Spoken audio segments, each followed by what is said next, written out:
ready to rumble in Barcelona.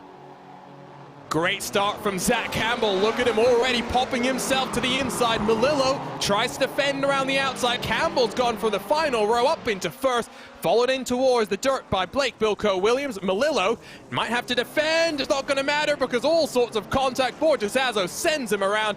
It's a chaotic start to this one. Campbell in control as we come across the line very shortly to complete the, well, not going to complete this one without more chaos because Zazo's gone into the tire bundles and spun multiple cars around. And if you do take that joker too early, if you don't take that before you cross the finish line, you will get a time penalty. So somebody did head on down the joker route, which you can't do on this opening lap. I believe that was Parker Retzlaff. So Retzlaff and Martel were the two cars that got mixed up in that chaos, working their way into this very tricky left-hand hairpin, transitioning from the dirt back onto the asphalt, sent down the inside by Parker Retzlaff, but Martel saw that one coming, managed to do the over-under to hold on to the position. Martel slides deep into the corner. Retzlaff follows him through. Both cars just about managed to avoid heading into the wall too hard. Borgesazo now behind them, 1.7 seconds behind. Zach Campbell and Blake Bilko Williams have run away from these cars, so it does look as though those two looking pretty comfortable to head to our feature. Here's a look at the iRacing.com replay. Zazo is sideways over the jump and, well, just doesn't get the landing right at all. Retzlaff and Martel get mixed up in the chaos. Yeah, you do try and use that jump to try and turn the car, so it's one of those strange ones where you actually want to have it jump at an angle to then give you the run through the next right-hander, but a bit too much of a use of the jump there. Nice up and under there from Retzlaff, and gets himself ahead of Martel, who of course has taken that joker lap. You should correct myself. It was Martel that took to the joker the first time around, so it does mean that he's in a slightly better position. It's about 2.5 seconds if you don't take the joker on the final lap.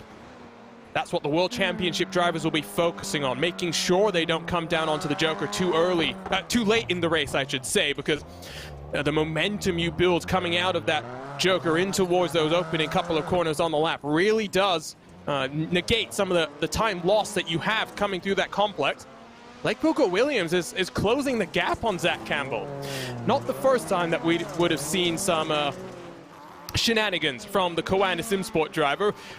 We saw at Atlanta, Campbell did not want to lead because, of course, inverted in the heat races, but inverted in the feature as well. So if you win here in this first heat on the day pole, they'll be starting at the very tail end of our 10-lap feature, which will have 12 cars as well. So we saw how chaotic this start was.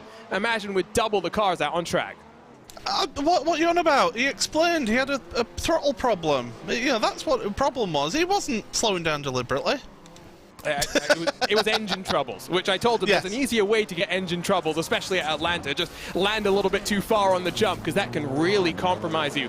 Bilko Williams had a moment on the timing tower, but seems all okay. Zazo and Melillo have taken to the joker this time around, by the way, so just does leave those final couple of cars to do so. Retzlaff is going to wait till the final lap. Might we see an interesting joker merge between Blake Bilko Williams and Parker Retzlaff. Bilko Williams is having to fight with Connor Martel just behind Parker Retzlaff. Martel's going to hold out in front, so now watch for the joker delta between Retzlaff and Martel. The gap between those cars, 1.5 seconds. Retzlaff's in a bit of trouble. Yeah, he certainly is, and Martel, he made that joker early, got it out the way, he's then been able to focus on his laps out there, but right now, I mean, Zach Campbell is so far ahead, he can't possibly lose this victory. Never say never. What shenanigans does Zach Campbell have? He's not taken the joker. No, he has. Oh, he has, sorry. He must have done it the last time around. Watch this, though. Watch the merge. Martel just in front of contact between Parker Retzlaff and Blake Bilko Williams. That is going to be a hot-button topic when we get to the World Championship, because we saw that in our All-Star Invitational earlier this year. Contact on the joker merge has caused chaos before. Here's a look at the results from heat number 1. Campbell and Martel advance to our feature. Retzlaff in front of Bilko Williams. Borgesazo on debut heads to the last chance qualifiers along with Justin Melillo. Let's take a look then at the grid for heat number 2.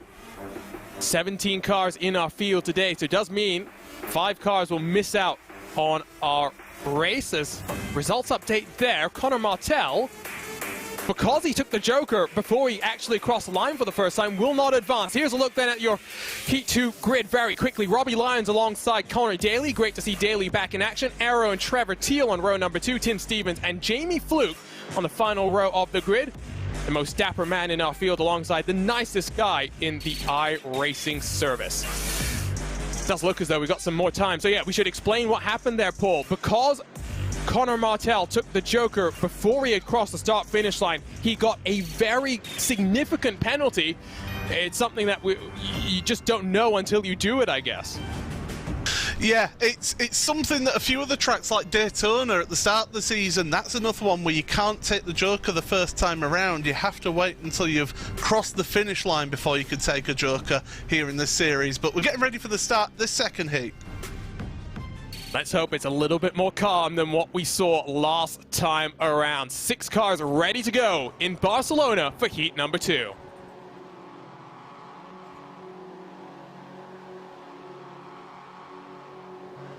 Jamie Fluke gets a great launch 4 wide on the entry into the corner.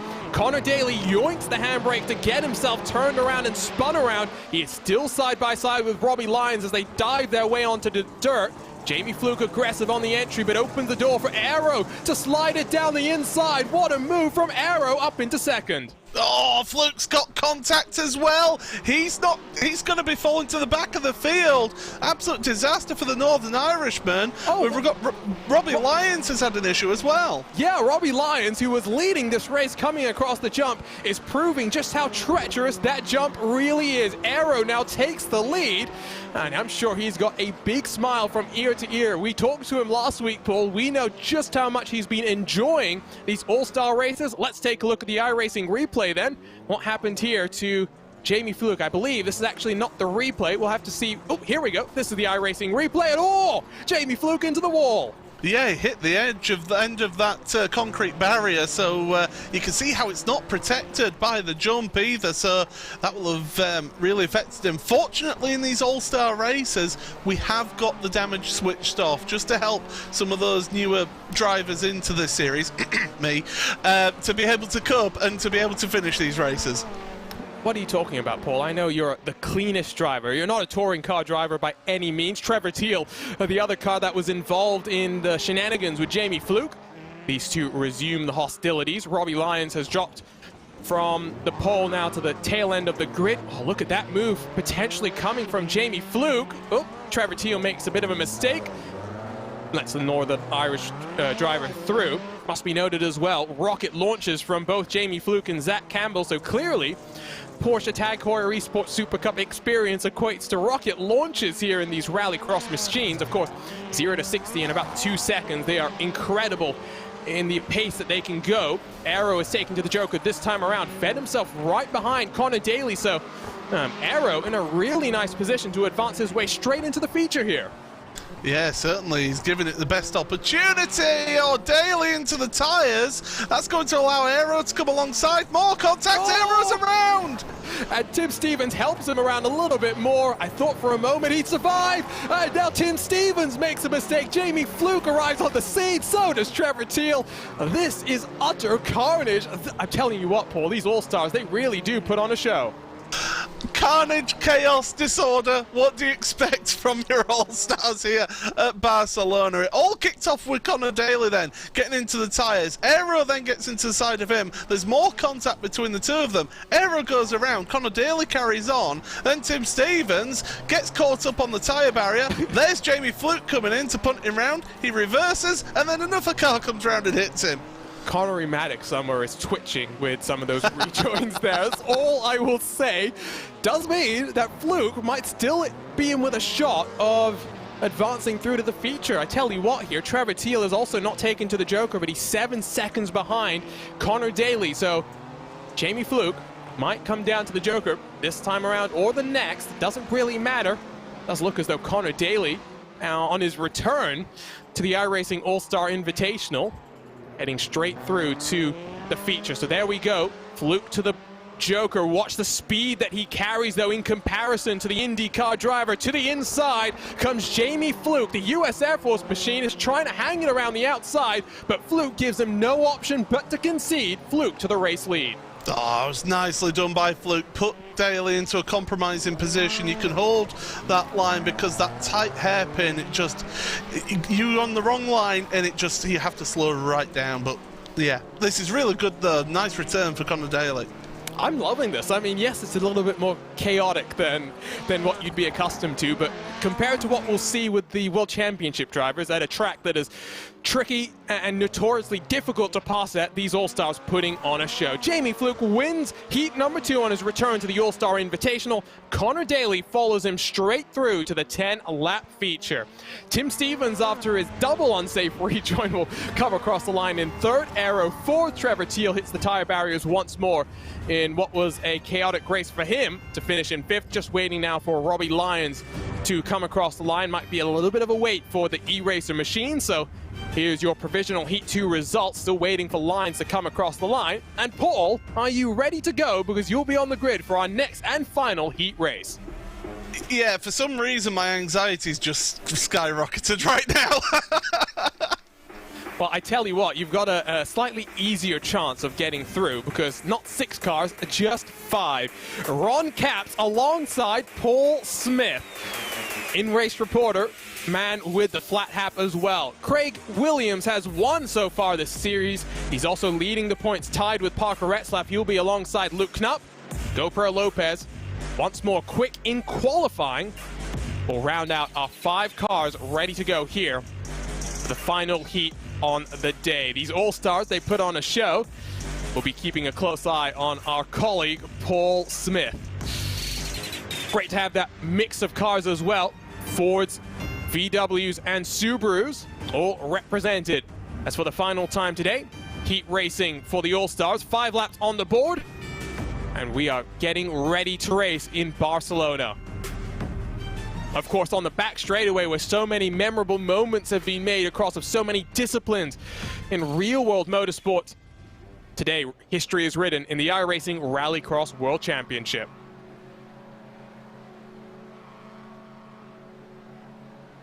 And away we go. Paul gets swarmed by the field around the outside. Brave move from Luke Knupp, but it's going to cause chaos. Knupp into the wall. GoPro Lopez scrambles his way through up into second.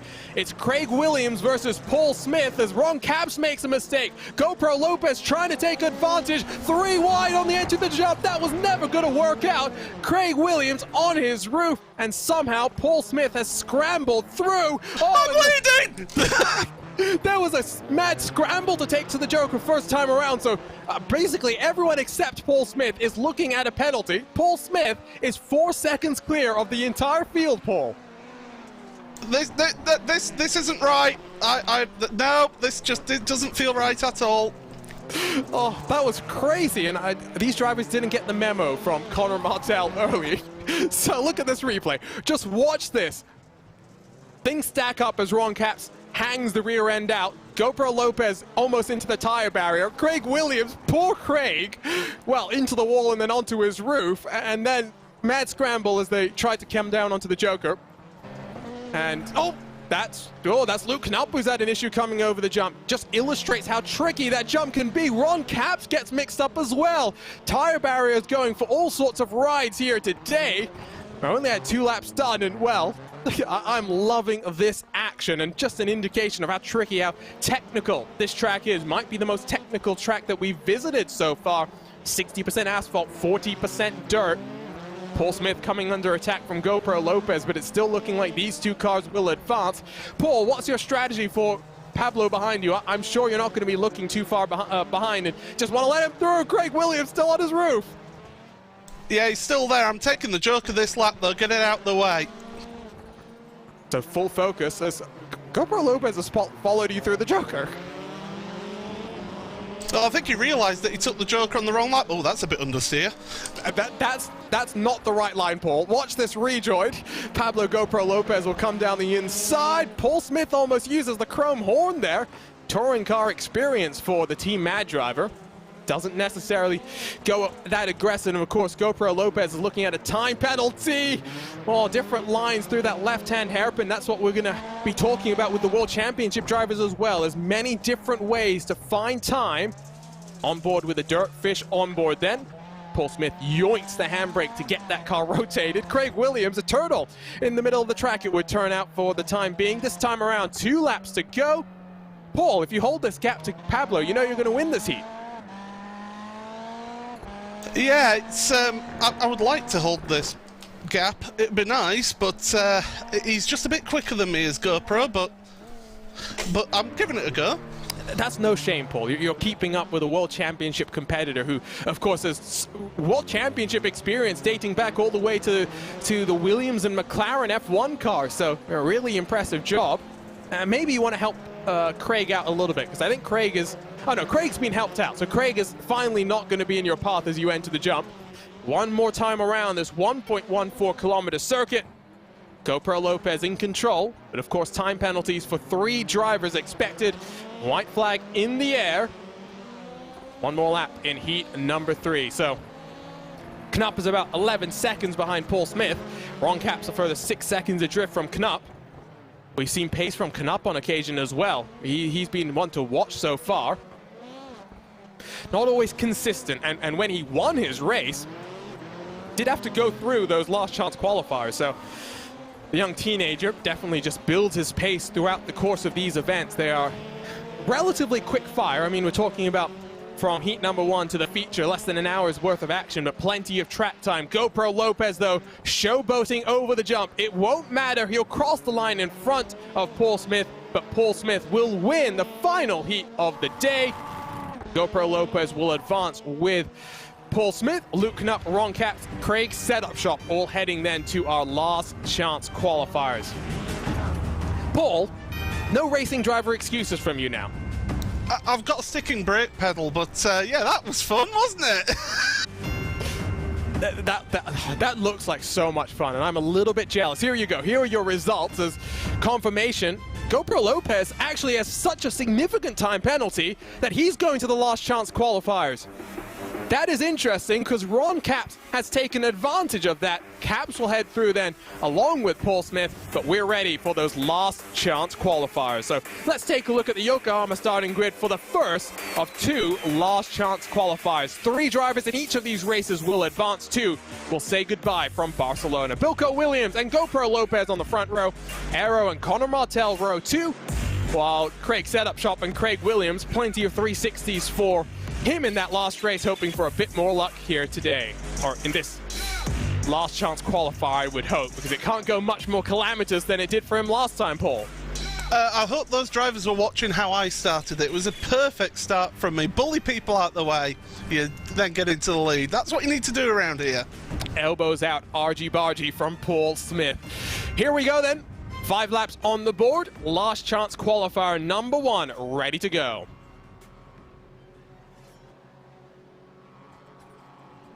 Wait for the engines to rev and for the cars to scramble their way on through the start. It's a good launch from Craig Williams, but GoPro Lopez clear of the field. Martel trying to follow him through. Williams uses the bumper on Bilko Williams, forces that Subaru through the opening couple of corners. Then Bilko Williams runs through the back of GoPro Lopez. Connor Martel tries to take the lead. Somehow Lopez has managed to hold on to second, and well, Craig Williams into the wall once more on the entry into the jump. Oh, it was looking good for Bilko, wasn't it? And then, Aero's taking the joker before he's gone past the finish line. Hasn't he learnt from everyone else's mistakes? Oh, poor Aero. That might be his day done as Craig Williams sends Bilko Williams for a bit of a drift. Williams versus Williams, and Blake Bilko Williams into the tyre barrier.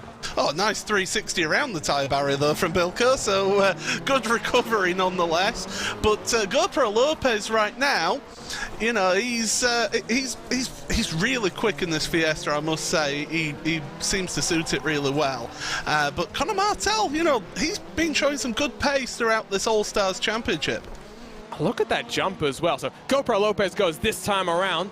Will it give him the clean air, or is he going to come out right behind Craig Williams? He'll be close on the merge, but that's the speed. Elbows out. Williams hangs the rear end out on his car.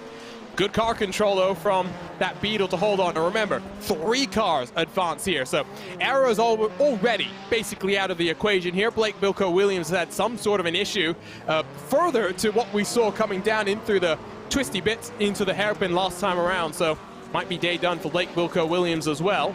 So now just keeping focus and trying to get track position, grid position for our 10-lap feature. And of course, that's an inverted 10-lap feature as well. So you finish 3rd in this race, you'll be starting up in 2nd in that feature. So maybe a little bit of gamesmanship for some of these drivers as Craig Williams peels off onto the Joker.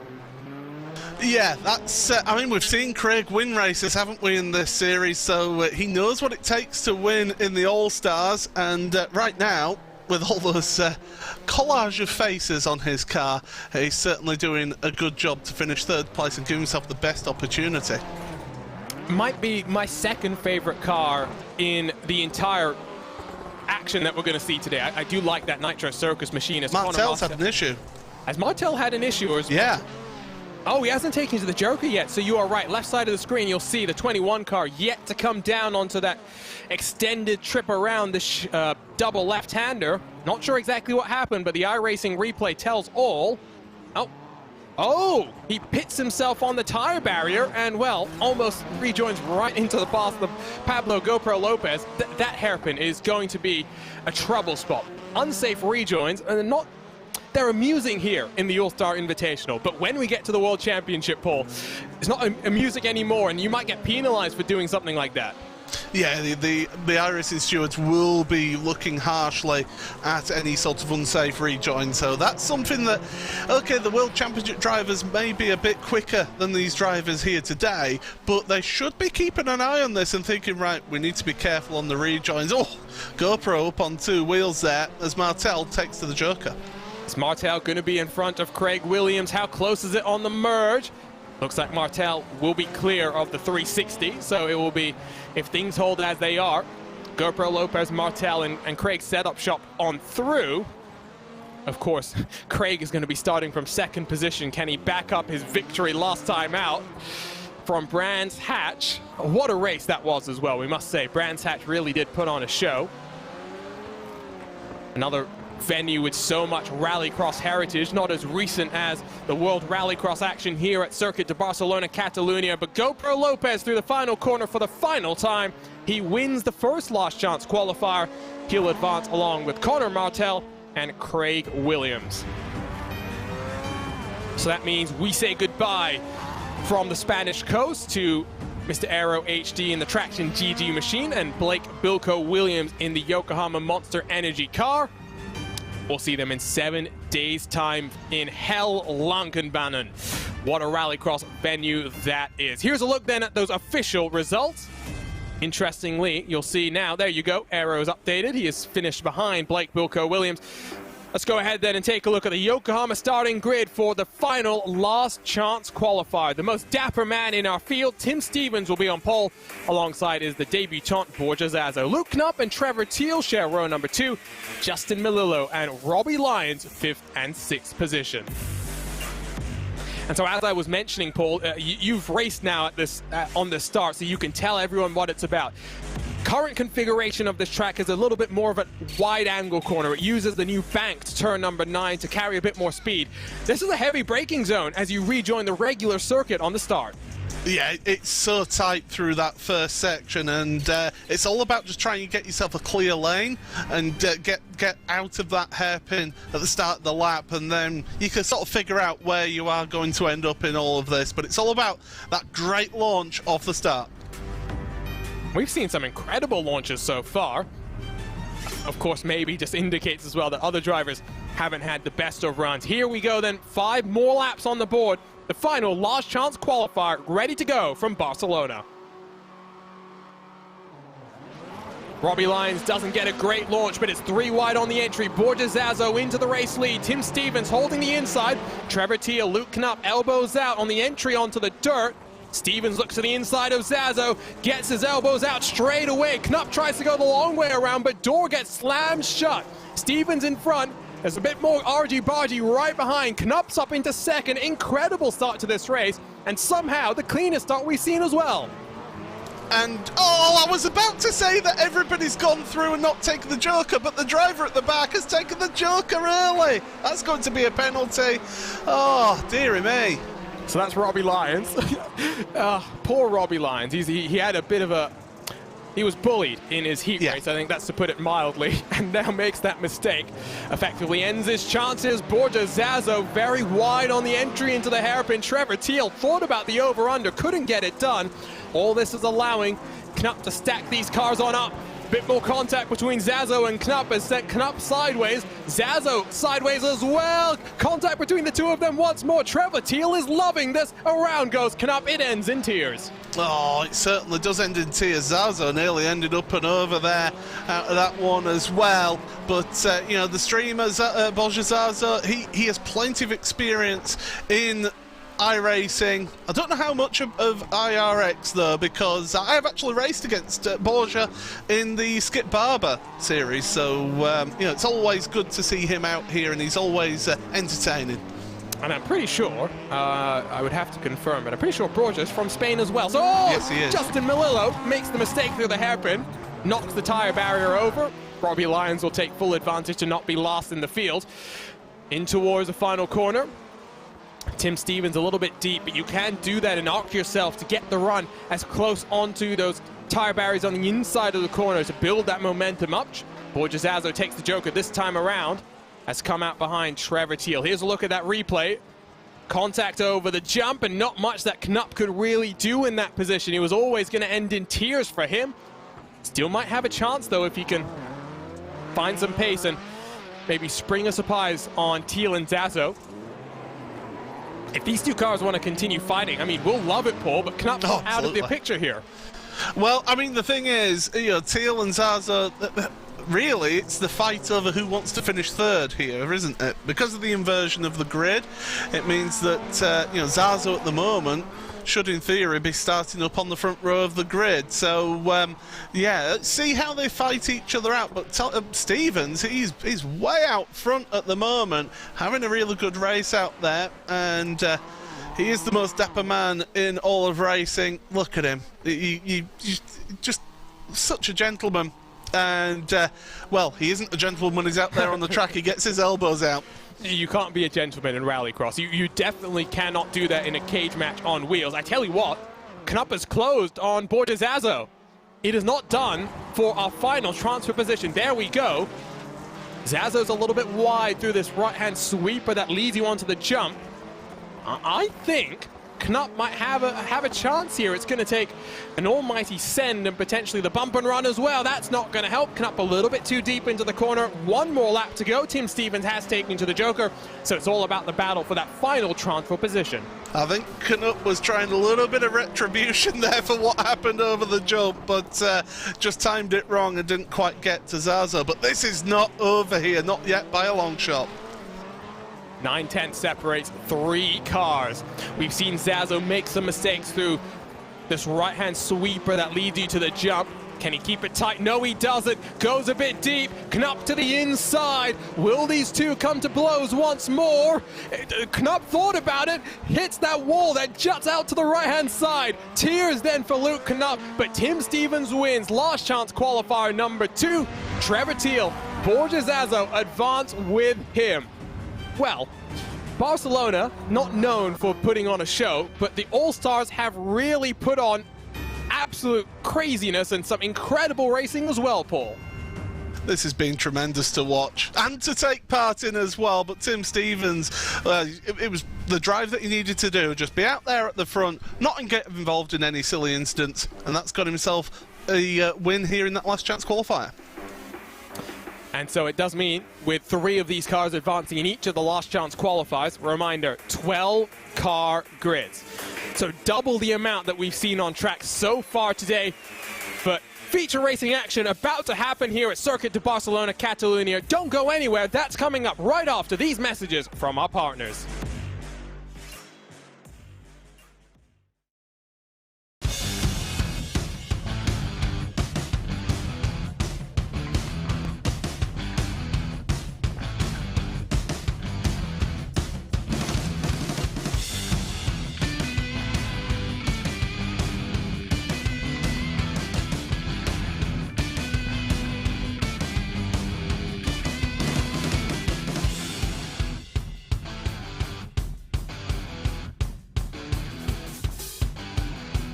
Take your driving to the next level at Dirtfish. Gain confidence behind the wheel of an all-wheel drive Subaru STI or rear-wheel drive BRZ. Get sideways with skills on gravel, mud, and tarmac. Dirtfish offers programs for every driver. Visit dirtfish.com for details.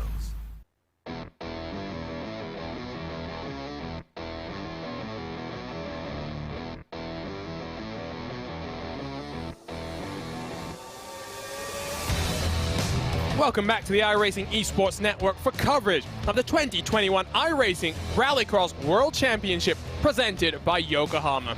There's one thing that separates first place from the rest of the pack: the finish line. High-performance, race-inspired Yokohama Advan tires give you the drive to win. Discover Advan at yokohamatire.com. My name is Arjuna Kenkipati, joined alongside by Paul Smith, who is not just commentating on today's All-Star Invitational, but is apparently an all-star as well. Tyler Maxson in the production truck controlling all the action. Paul, you won your heat, so I don't want to hear any racing driver excuses now. I'm expecting big things from you here for our 10-lap feature. Yeah, I think you'll find it's race-winning co-commentator Paul Smith right here. I'm not going to... that is it now, Arjuna. You're not going to hear the end of that for the rest of this season. But this is going to be tremendous. I mean, I'm just failing miserably at trying to do some practice here before the feature race, but 10 laps, I'll be honest with you, I've not done a stint this long, so this is going to be interesting to see how I get on here. I tell you what, let's talk a little bit more about this facility at the Circuit de Barcelona, Catalunya. We are 12 kilometers away from the Spanish coast as we take a look at our iRacing track map.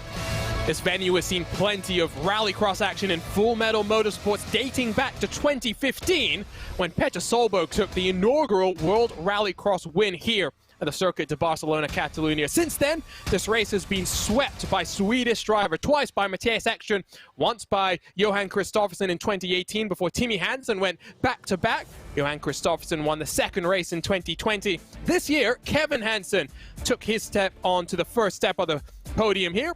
60% asphalt, 40% dirt, but crucially, Paul, the Joker. First, I have to say, it's the first time that chicane that was added for Formula One a while back has been useful. The less said about that corner, the better. But if you take the Joker on the final lap, it is not a 2.6 second delta. It is closer to 3.5 seconds, and that's because of all the momentum you carry in through turns 1 and 2. So Joker strategy is pretty simple. Don't take it on the final lap of the race. Yeah, you've got to do that on the... don't take it on the first time by, obviously, because that's a penalty.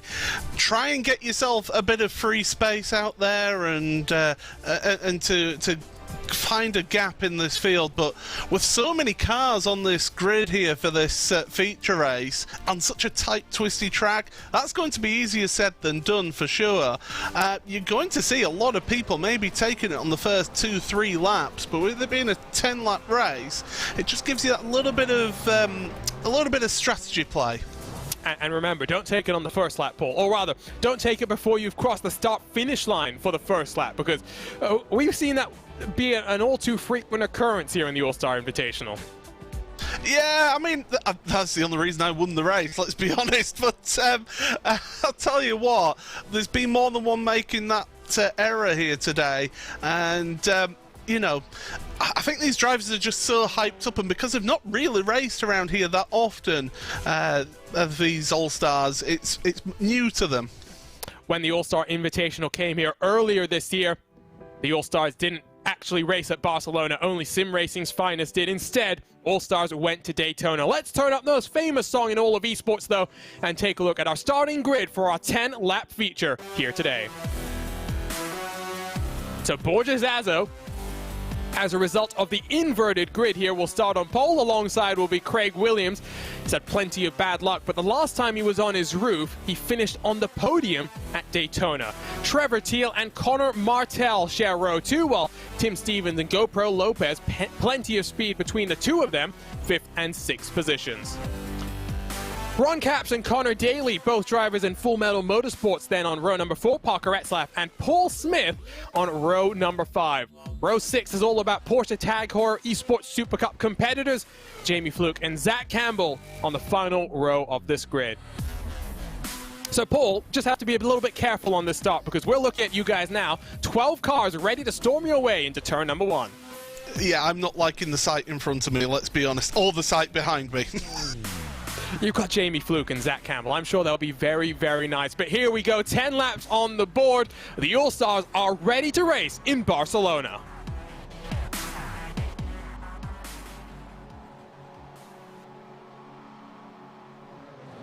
And away we go.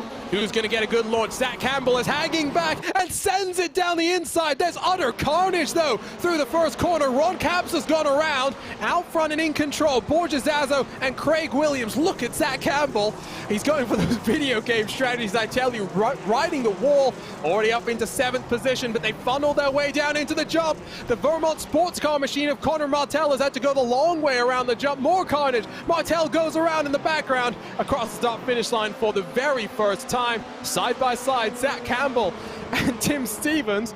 Zach Campbell told us he was going to put on a show if he made it through to the feature, and he is delivering the excitement.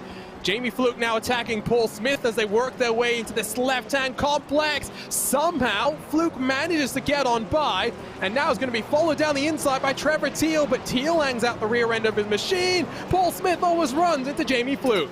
Oh, well, he hit me first. That's payback. This is utter carnage, and something's happened to Craig Williams now. Funneled himself behind Parker Retzlaff, and of course in our unofficial, official point standings that we are definitely not keeping a close eye on, Parker Retzlaff and Craig Williams tied on points. I think Williams has taken to the Joker this time around, or something disastrous has happened. Here's a look at the start of this race. You can see Zach Campbell tries to go the long way around, riding that wall. Connor Martell, not much he could do, gets bullied the wrong way around the jump and then gets a shot as well, I believe from Connor Daly, that forces him around. Back to live pictures, coming across onto the dirt and over the jump for the second time, or for lap number 2 in this race. Zach Campbell in a good position, being chased down by former teammate Jamie Fluke. Just behind them, you have the Fiesta in our field. That's Paul Smith. Going to get bullied as Retzlaff takes to the Joker this time around. So Joker's timing going to be crucial here, especially given how much momentum you can build up and run yourself into those opening couple of corners. How's it going, Paul? Feeling a little bit calmer now? You would ask me at the point where I need to pull my handbrake, but yeah, it's calmed down a little bit now. I'm not here to make your life easy. I'm here to make sure that we're providing maximum entertainment in these All-Star Invitationals for our viewers. Of course, great to have an in-race reporter who's giving us a taste of all of this action. Tim Stevens has taken to the Joker as well. Coming up behind my fellow co-commentator is over the jump. Stevens sets up the move nicely. A little bit wider. Paul Smith has to take to the Joker. Doesn't really have a choice, I think, to make sure he doesn't come under too much pressure. Paul, we're taking a look at your face right now. You don't look too happy. Yeah, that wasn't the best line, but we made it past. And in front of you, Tim Stevens and Parker Retzlaff putting on a show, is avoiding that inside anti-cut curve. Both cars go back down onto the hairpin.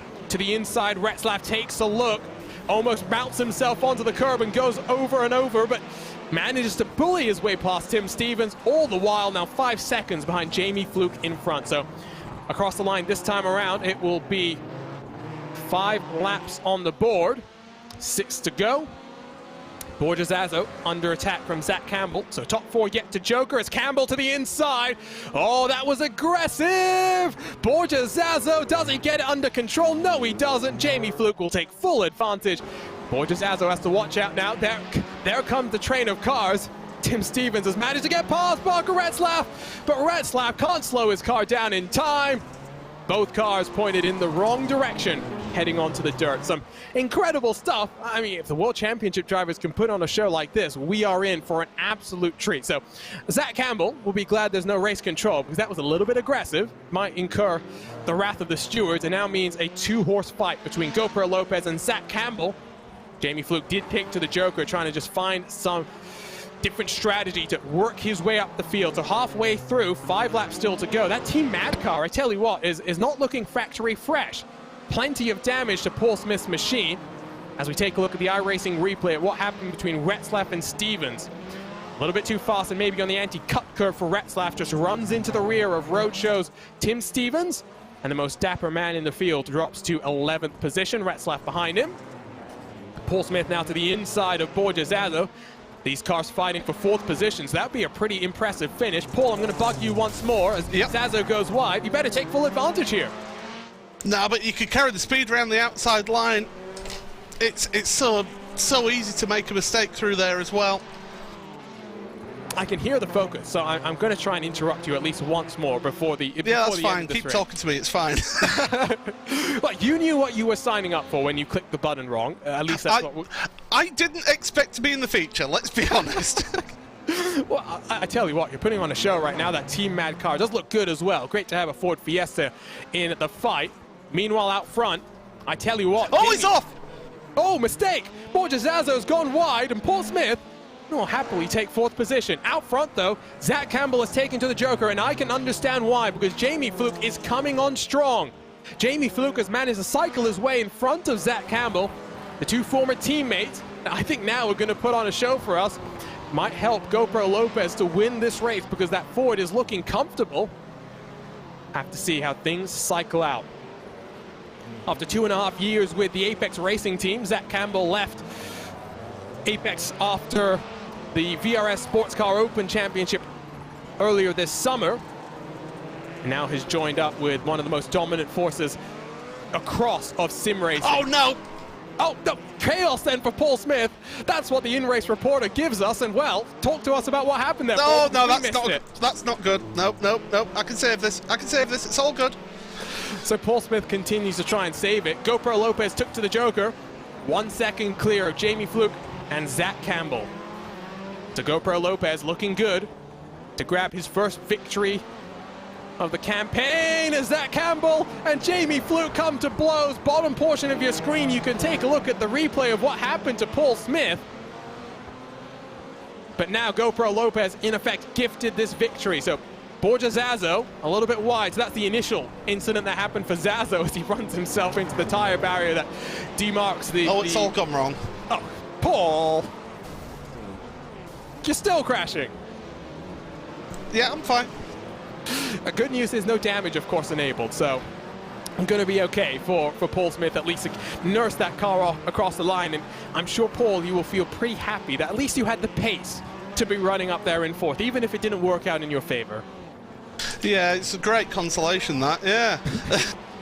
Well, and now you get to break out your racing driver excuses, so you better start lining them up because, well, it's the final lap of this race, and what a race it has been. Tight, technical, tricky. That describes Barcelona, Catalunya to a T. But now today, we have been treated to an absolute spectacle. Zach Campbell tried to put on a show for us behind Jamie Fluke, but out front and in control, burning up his tires, GoPro Lopez wins at Barcelona and takes over the lead of our unofficial championship standings. Barcelona, my oh my, the Spanish coast, what a facility, what a track. And not like any of the Formula One races we've seen in recent memory. This was an absolute spectacle. An eclectic group of drivers that include some of the best on the iRacing service. We have NTT IndyCar drivers. We have NHRA drivers in the forms of Ron Capps. We have Parker Retzlaff, Alker Menard Series driver, all sorts taking to iRacing and delivering a spectacle that you were treated to, and really one that, Paul, I'm sure you loved being out there. It does look as though you got a nice top 10 finish out of it. Yeah, Craig Williams flipping it helped me, that's for sure. But yeah, that was fun. I'm not gonna lie, that was a really good way to spend a Wednesday evening. Better than commentating? I don't know about that. GoPro Lopez, Jamie Fluke, and Zach Campbell are podium winners here then from the Spanish coast. Connor Martel recovers up to 4th, 17 seconds behind your race leader. That's how much chaos that we had. Borja Zazo completes the top 5. Trevor Teal, Connor Daly, Paul Smith, Ron Cap, and Tim Stevens the top 10. Craig Williams and Parker Retzlaff not classified on the lead lap. So 12 cars, and well, I'm glad that we don't have 12 cars out there for the World Championship drivers. Post-race coverage then for our All-Stars is coming up next. You're watching the iRacing Rallycross World Championship on the iRacing Esports Network.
Welcome back to the iRacing Esports Network for coverage of the 2021 iRacing Rallycross World Championship presented by Yokohama. There's one thing that separates first place from the rest of the pack, the finish line. High-performance, race-inspired Yokohama Advan tires that give you the drive to win. Discover Advan at yokohamatire.com. My name is Arjuna Kankipati. Alongside is our all-star, Paul Smith, with Tyler Maxon in the production truck controlling all of the action. Paul, I mean, there was a little bit of anxiety, I think, coming into this race, especially in the World Championship camp, given how tight and tricky this track can be to pass at. But at the end of the day, hometown boy, Pablo GoPro Lopez, put on a driving clinic amongst a carnage of calamities behind him. And really, what a race we had to watch. Yeah, that was tremendous. That was thoroughly enjoyable to be in the middle of all of that chaos and carnage, that's for sure. I'll be honest with you, a little bit disappointed with my performance there in that, but there you go. It doesn't always go your way, but yeah, GoPro Lopez, he is such an immense talent, isn't he? He truly can just extract everything out of a car. And we're going to get some post-race interviews in a couple of moments' time, but I don't think, for those who are watching, don't expect that level of chaos in our World Championship. I think we're going to see a much more calm and conservative race, but one man who was definitely not calm or conservative was Zach Campbell. Zach, from the tail end of the field, right off the bat in that feature, you were ultra aggressive. Talk to us about your race here today. We got in there, we had a car with some excellent mana, and we just figured we wanted to send it there. We were going to the front as hard as we could, trying our best, and we almost made it there. We came up just 2 spots short. How much fun are you having doing these, Zach? I know we missed you over the last couple of weeks, but I'm sure it's a change of pace from the serious, action that you have to practice for in your Porsche Tag Heuer Esports Super Cup campaign. This is, show up, maybe do a couple of laps before you jump into the session, and then race with some of the most eclectic group of drivers that we have here on iRacing. Yeah, it's really fun, honestly. Sadly we couldn't get all the stream up because OBS wanted to be fun today when I got home from school. But I'm just having a blast doing these. These are so much fun. Just rocking up, no practice, messing around with a bunch of guys. Yeah, it's a definite change of pace and definitely something that I'm really enjoying the opportunity to race in. And talk to us then about your, I don't want to call it battle because I think that doesn't do it justice. Your cage fight with Jamie Fluke there. That looked like a bit of former teammate rivalry going on there. Yeah, I mean, what can I say? I just had to yell at him. I mean, it's, guys like Jamie, they're super nice, they're super clean, and, sometimes you just have to exploit that and just drive them dirty. And so I took that initiative, I took that to heart, and, sometimes you just got to run over them. But luckily we're even now, we should be good, and so nothing should carry over to the next race. And so, are we going to see you in a week's time from Hell Lankenmannen? We'll have to see. I'd have to buy the track, and I think I do want to spend $14.95 on iRacing, so I think we're going to give it our best shot to be there. Well, looking forward to that, Zach. You put on a show for us today, and I really enjoyed it. Hopefully we'll see you in Hell. Yeah, that's not exactly the phraseology I would have used, but yeah, hopefully it should be pretty fun, and yeah, I can't wait to race again. Pun was truly intended there. So that was Zach Campbell, finished in third. Got our race winner standing by, the hometown boy, Pablo GoPro Lopez. Pablo, I mean, first, you must be thrilled to finally win a race this season, but to do it here at Barcelona as well. Oh man, indeed amazing. I searched for the win many times, and last time I had the pace, I think, but got some banging on Brands Hatch. But here I got lucky. I got perfect start and could overtake Borja Zazo in the hairpin, and from there on, it was just a matter of keeping Zach behind and not committing any mistakes, and I did it. I can't believe it, to be honest, because the fourth is Zach says is not as fast, but I mean, I enjoyed it a lot, and being in the home track is amazing. And thank you for inviting me into these events, because it's really a pressure. And I must ask as well, have you had the pleasure of coming to this track in the real world and watching any action here? Not actually, because it's 1,000 kilometers far away from me, but not in the rallycross layout. I watch the 24 hours of Barcelona sometimes, yes.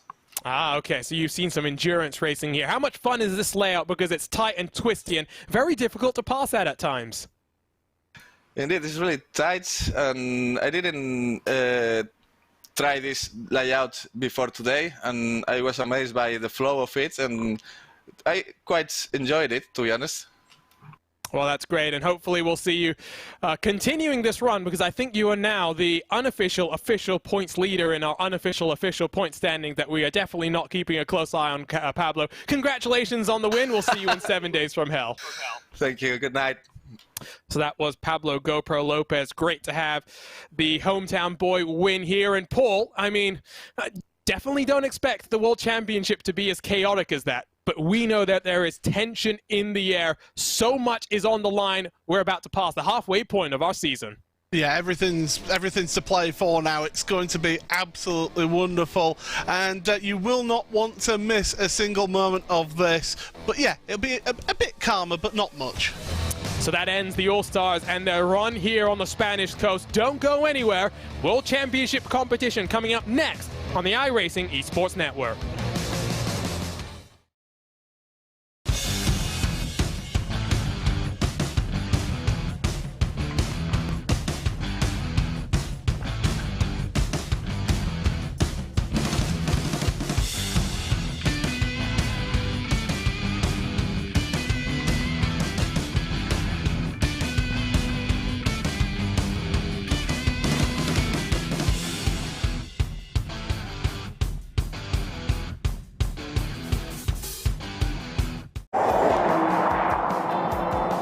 Today's new cars have upwards of 100 computers in them, and a dashboard rivaled only by a commercial airliner. But wouldn't it be nice to really know what all that does for you? At Roadshow, we demystify the world of modern transportation with reviews of your next car, the latest news on what's changing the industry, and videos covering every screen and every new feature you'll encounter in the driver's seat. Get informed, get smart, and get going with Roadshow. Take your driving to the next level at Dirtfish. Gain confidence behind the wheel of an all-wheel drive Subaru STI or rear-wheel drive BRZ. Get sideways with skills on gravel, mud, and tarmac. Dirtfish offers programs for every driver. Visit dirtfish.com for details. This is iRacing, the world's premier online racing game. iRacing puts you in the driver's seat to experience today's newest form of competitive motorsport, virtual racing, all from your home PC. Race virtually in endorsed series from NASCAR, IndyCar, IMSA, the World of Outlaws, Aussie Supercars and more.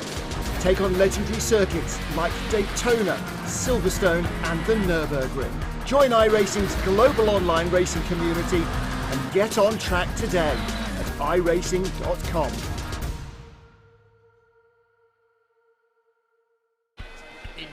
2018, Nitro Rallycross took the racing world by storm with the biggest jumps, the best drivers, and the most intense action ever.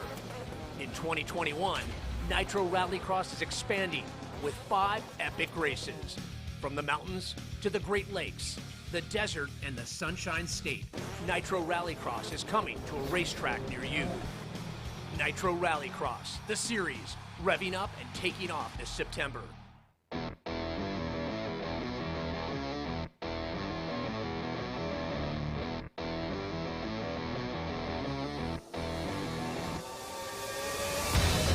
Welcome back to the iRacing Esports Network for Round 5 in the iRacing Rallycross World Championship presented by Yokohama. There's one thing that separates first place from the rest of the pack: the finish line.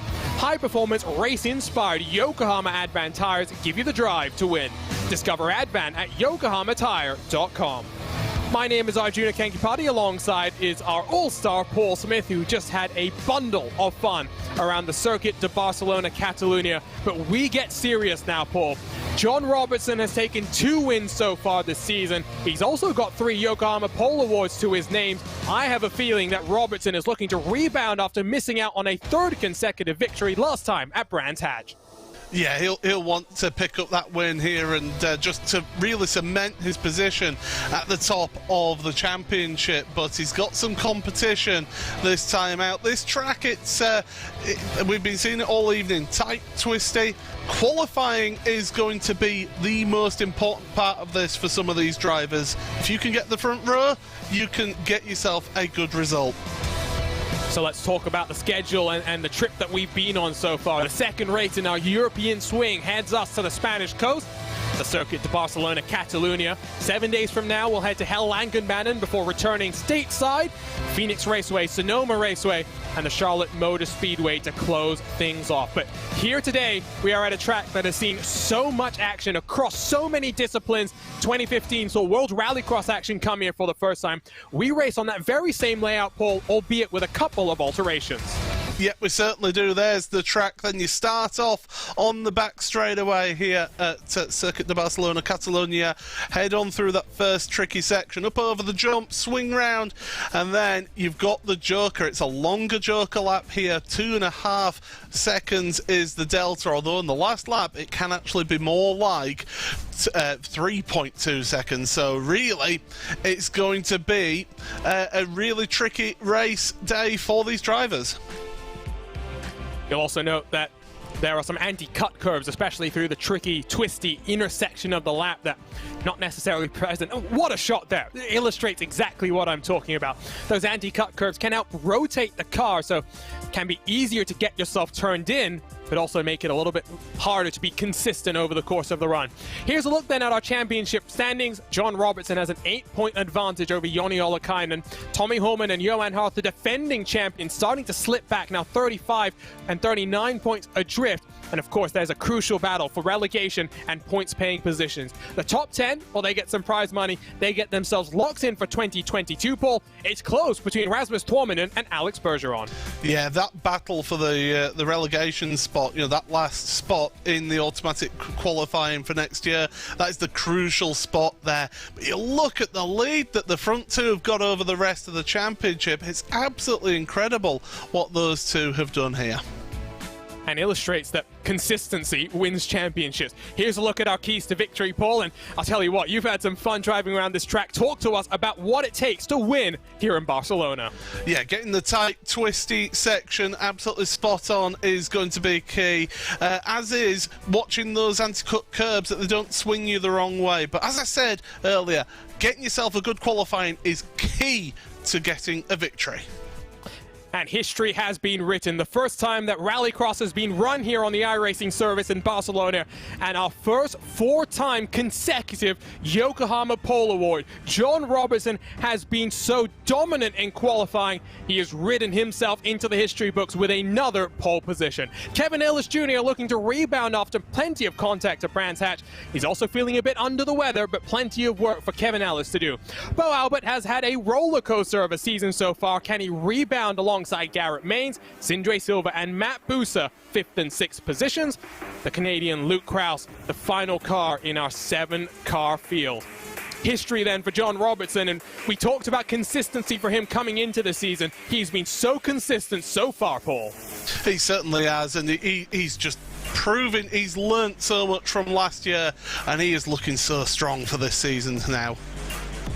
What can he do from pole once more? Alongside will be fellow Brit Kevin Ellis Jr. 7 cars ready to go. World Championship action for the first time here in Barcelona on the iRacing service. It's a good launch from Robertson. What does Bo Albert do? Contact for Albert straight away with Sindre Silva. The heartbreak continues. Luke Krause powers his way down the inside, tries to challenge Garrett Maines. It's a little bit too far behind to do anything, but Maines is going to slide his way through the dirt. Albert with his elbows out once more, 3 wide as they enter the jump. And well, from bad to worse for Bo Albert, I didn't think I could say that about the Australian.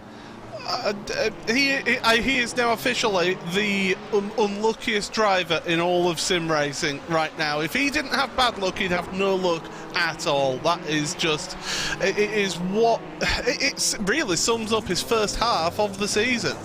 Here's a look then at the replay, and well, 3 wide as they funnel into the jump. Never a good situation, and significant terminal engine damage for the driver out of the Altus Esports house. Robertson and Ellis, 1 and 2 as they stand. Sindre Silva has managed to survive that contact with Albert on the opening couple of laps. Looking quick, and look at him over the jump as well. Really attacking Kevin Ellis Jr. And of course, they could have taken the Joker this time around. You can't take the Joker until you have crossed that start-finish line for the very first time. Our All-Stars came a bit unstuck with that. Yeah, they certainly did, but these drivers, they've been practicing so much since last time. So, yeah, really, they really know exactly what it needs to do around here, and Ellis Jr. is doing a good job. To say he's feeling under the weather here, holding on to John Robertson. Robertson just, as I say, he just seems to be a different driver this season, seems to have learnt so much from missing out on last season's championship, and that's what you need to do as a driver. You need to learn from what doesn't work.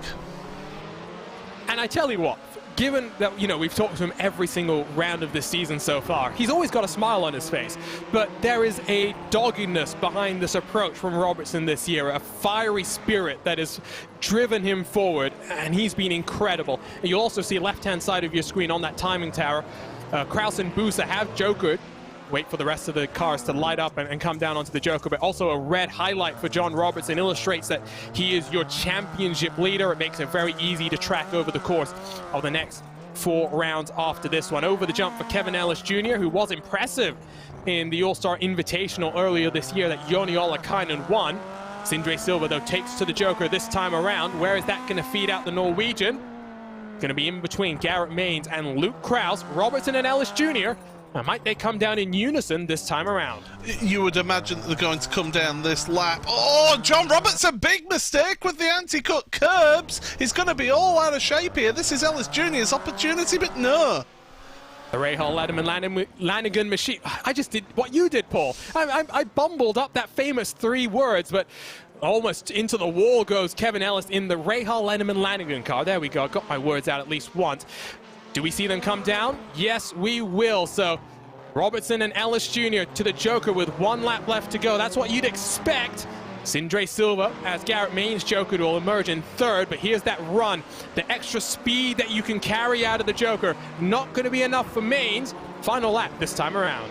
Yeah, it's what we expected to see them not taking the Joker on that last lap. It's just costs you too much time. Over the start! Oh, that's the anti-cut curbs. You don't want to hit them, or else you'll do that to your car.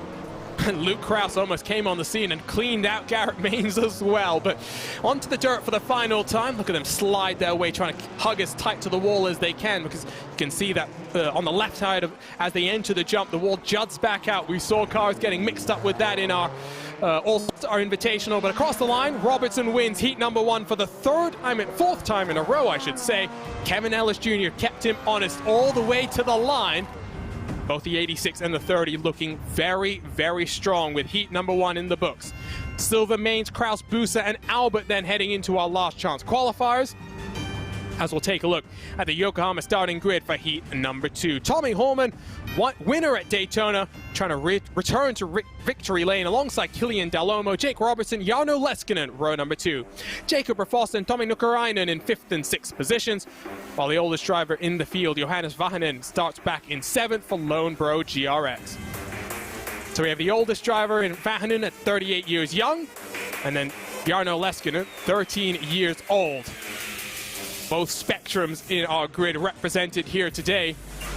And Johannes Vahanen has been one of our hardest chargers this season. We have a hard charger award. Let's see what he can do from the tail end of this field in his Lone Bro Fiesta. 5 more laps on the board then.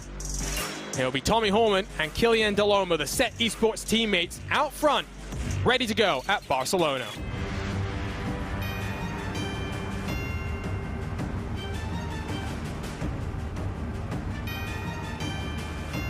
It's a good launch from the front row. Can the Lanigan machine storm down the inside? He'll use the bumper on Tommy Holman. That causes a checkup. Kilian Dalomo going to come off worse for wear. Jarno Leskinen, the worst of them all, though. All the way to the back for the young 13-year-old. Now Robertson, though, all on the back of Tommy Holman. There's more contact. There's more chaos on the run down into the jump. This time around, it's Nukarainen that loses out. It certainly is, as they're going into the last 2 corners at the end of the lap through the finish line. Well, Holman, now he did move slightly before the lights went green.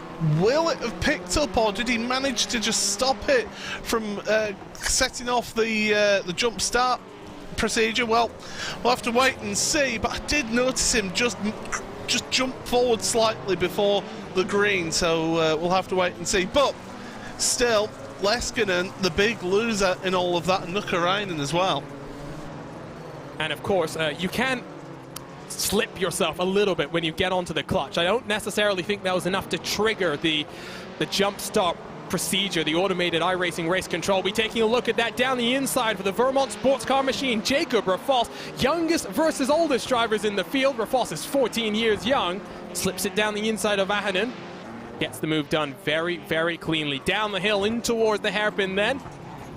Robertson chasing down Tommy Holman. Holman, who hasn't been on the podium since that first race of the season, missed out on the feature then in round number 2, 5th and 4th. In the last couple of rounds, trying to return to the top steps of the podium. Jake Robertson, who has not had as bad a season as Bo Albert, but has definitely not enjoyed the best of runs. I think that's putting that mildly for some of these cars, because there's been a lot of carnage for some of these competitors, but it's all about keeping your level head, Paul. Rallycross is a contact sport. Fundamentally, it's a cage match on wheels, but remembering that and not letting the frustrations boil over, that's crucial at a level like this. Yeah, it's all about taking the emotion out of it. I mean, I know it's not rallycross, but Jackie Stewart used to say, take emotion out of your racing and just keep focus and don't let things around you affect you in such a way that it will alter your performance out there. So yeah, Robertson, he's not had the best of time. At Dalomo, actually, Kilian Dalomo is right in the tail of him now. This could be a good shout for Kilian. Both these drivers have made 2 features this season. Only one will make it 3. Will it be Robertson? Will it be Dalomo? Of course, we have Dalomo's older brother, Quintin Dalomo, who's competing for Kligerman Sport. We'll see him in action later this evening. Kilian slides it deep, gets the run as well. Robertson made a mistake, and Kilian Dalomo took full advantage, didn't need a second invitation. Robertson will try and slide it back. It's not going to work out then. Into the tire barrier and around for Jake Robertson. Yeah, I think Kilian just opened the door slightly with his front bumper. Now, interesting that Dalomo has not taken the joker, whereas Jake Robertson has. But Robertson's too far back now to really gain that position back. But yeah, there we go. Here's the replay. There's just that little bit there, possibly a little just tap. And then Jake Robertson, the young man, he clipped that tyre barrier as well, did Jake? That wouldn't have helped his steering and suspension. More contact and into that tyre bundle. Not sure that Robertson could do much at the end. Question is, Does Jacob Rafos have the measure of Kylian Delhomme? That gap is about 2.5 seconds. Delta here, when you don't have the run into turn 1, is about 3.5 seconds. Tommy Holman will win heat number 2, but eyes further back. Watch this joker merge. Kylian Delhomme. Jacob Rafos had to take the joker. Excuse me there, I thought for a moment Rafos had already jokered. So Delhomme advances, no major drama for him there. Jake Robertson will slide in through to third. He'll be bitterly disappointed after contact with Delhomme. Delhomme makes it back to the feature after 2 consecutive features leading into this one. 4th place in Iowa, Delhomme's best finish. Tommy Holman trying to return to victory lane, wins heat number 2. Let's take a look then at your Yokohama starting grid for heat number 3. It's fast and frenetic rallycross action, but sometimes it just really feels like it's a blink of an eye and things just happen, and that's what happened to Robertson there. Jarno Leskinen as well, who is in a fight for our Dirtfish Rookie of the Year with Kevin Ellis Jr. Not the best of runs for him. Contact very early on. See, had some sort of an issue there on the start, as we'll wait for the heat number 3 grid to line on up. Here we go. Winner in our All-Star Invitational earlier this year at this very track, Joni Ollikainen on pole position for heat 3 alongside our defending champion, Johan Hart.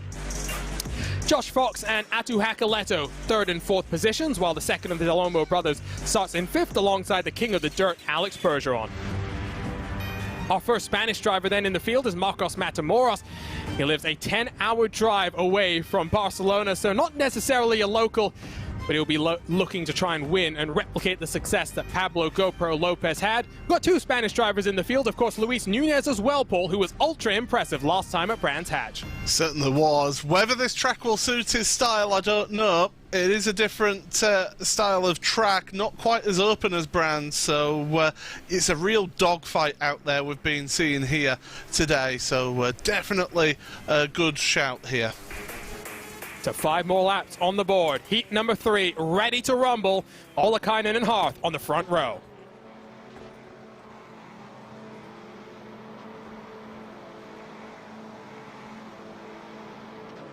It's a good launch from the entire field. They're 4 abreast right behind the leaders. Contact for Bergeron has spat him out wide. Ollikainen trying to squeeze the Frenchman as they slide their way onto the dirt for the very first time. Ollikainen goes wide. Hart takes full advantage. Matamoros goes around as well. Incredible stuff here on the start, but there's more chaos further back, and, well, Matamoros loses out.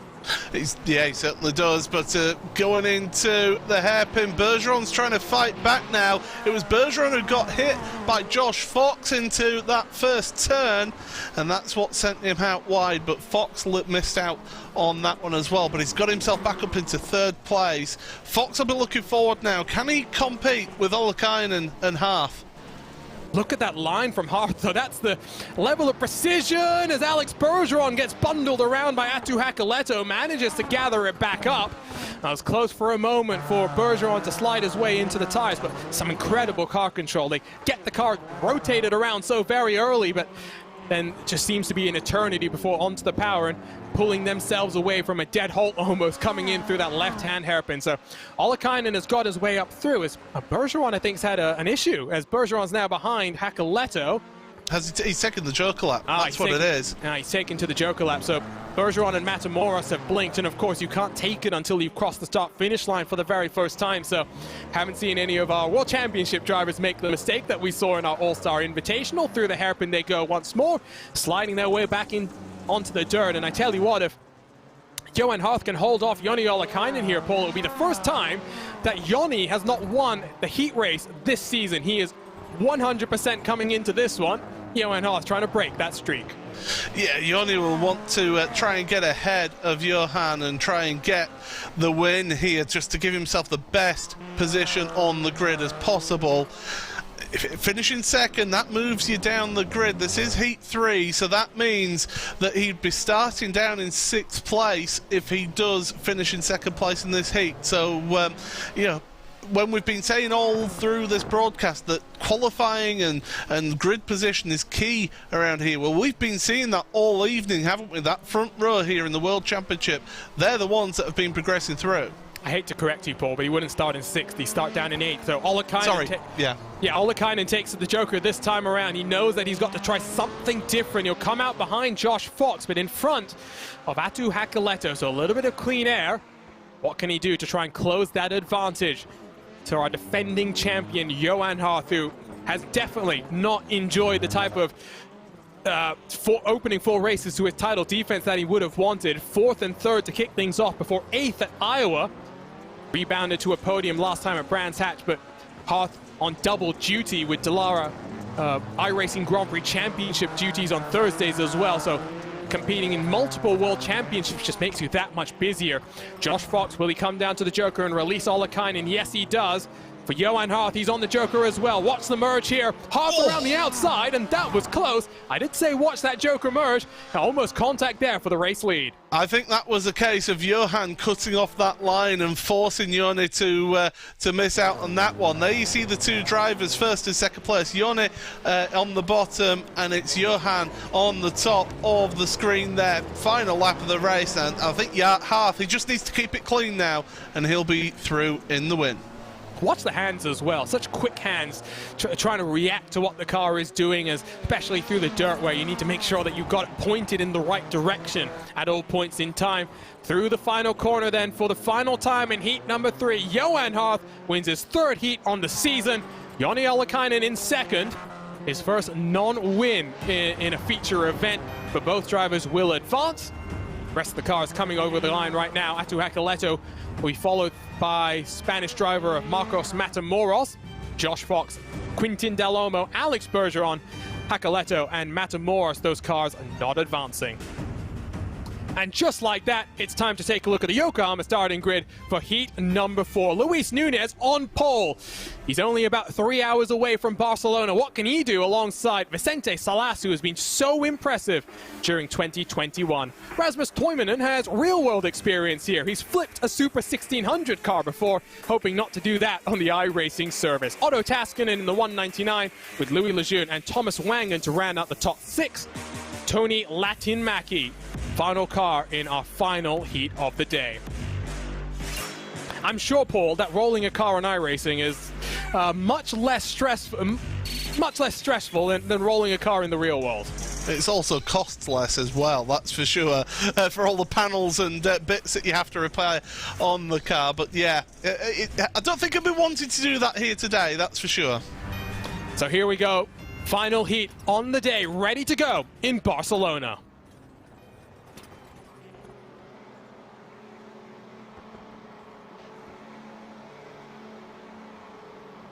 It's a good launch from Nunez. Toivonen immediately covers off Louis Lejeune, who returns the favor and sends all sorts of carnage going on. Otto Taskinen, just an innocent bystander, goes flying around. Out front, though, Nunez and Salas side by side, dueling it out as they come into the jump for the very first time. The Spanish driver continues to lead the way as through the final corner, across the line for the very first time.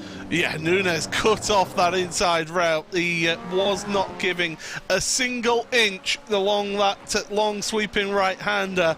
And, well, Salas had to just hold back. Here's the replay of the start, and you see the contact, and then more, and then it's just innocent party. Taskinen just minding his own business. He thought he was clear, and then around he goes! Oh! Contact between your leaders! Salas is aggressive. He was so close to victory at Atlanta. Now uses that long way around. We know you can build speed, but the track funnels down. He's not going to be able to get alongside with the Altus Esports machine heading into the final couple of corners. One of these cars might elect to take a Joker slightly earlier, but Nunez keeps the door open. He'll swing around the outside. Salas is still there through turn 1. Lots of momentum on Nunez's side, but Salas still has that little bit of overlap that will let them run side by side. Nunez holds on for now. This is amazing racing in Barcelona. But all this fighting is allowing Latinmäki to catch up to them. Again, Salas, big mistake there. That's cost him some time, and that's just allowed Nunez to just move ahead now.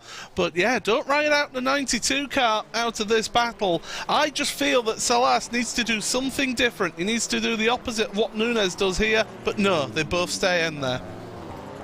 I think Latin Mackie, yes, Latin Mackie is taken to the Joker, so he's the one trying something different as we look on board with the Elliott Sadler esports car of Vicente Salas, race winner in 2021 in your eNASCAR Coca-Cola iRacing Series. Close to a championship run as well. Got through to the playoffs, of course, by virtue of that victory at the Richmond Raceway. And then heartbreak during that playoff portion of the season. Look at the hands here. Gets that car spun around and pointed in the right direction to hug the wall in towards the jump. If I was Salas, I'd go down to the Joker this time around. It seems to be the thing that you would do, but he's going to stay out there and follow Nunez around. 2 laps to go this time around. Yeah, I think basically now that he's set in his ways and he's just going to follow Nunez through. He wants to make sure he gets at least second place in that automatic transfer through to the feature race. He doesn't want the lottery of the last chance qualifiers, because we've seen all season what those last chance qualifiers are like.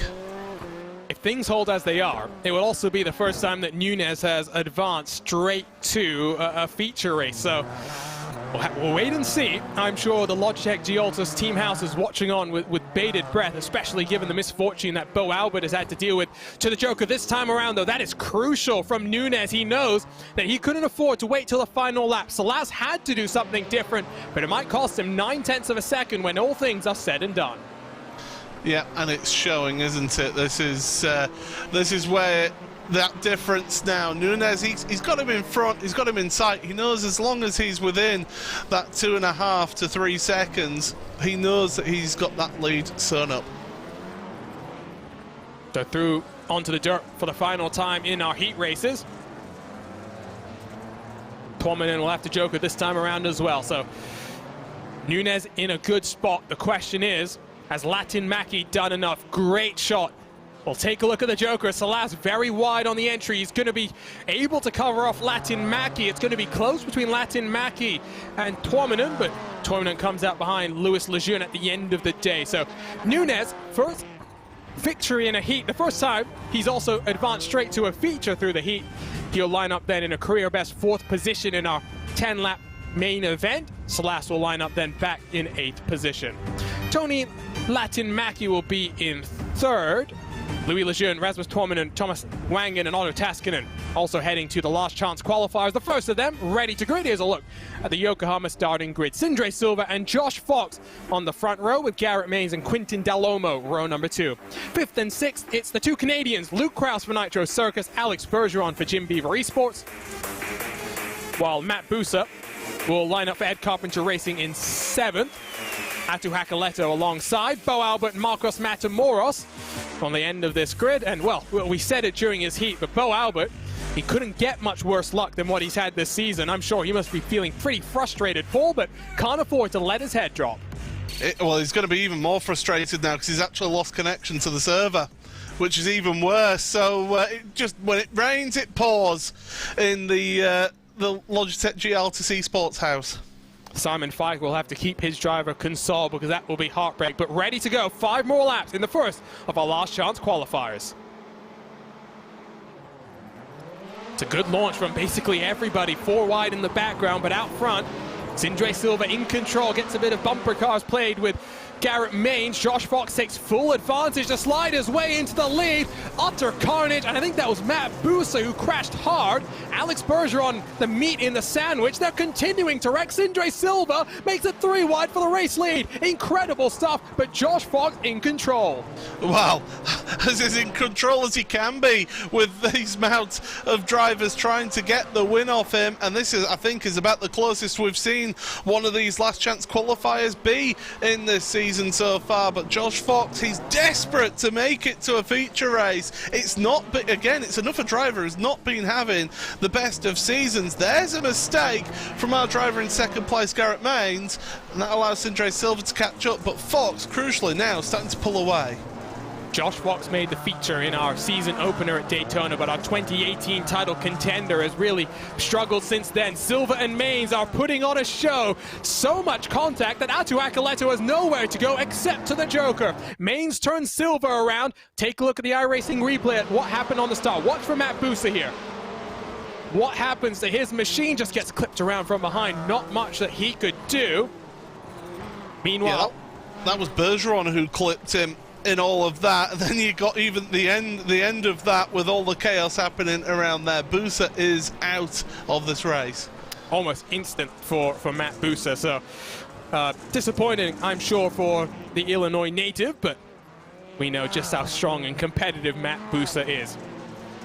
So Hakoleto on back has taken to the Joker as cars launch themselves over the jump. That's Sindre Silva, who does come down to Joker this time around. He's lost out as a result of all of that argy-bargy. And just a reminder as well, only one of these cars will advance, Paul. So really, Josh Fox, who is almost 2 seconds clear of Garrett Maines now, in a very comfortable position.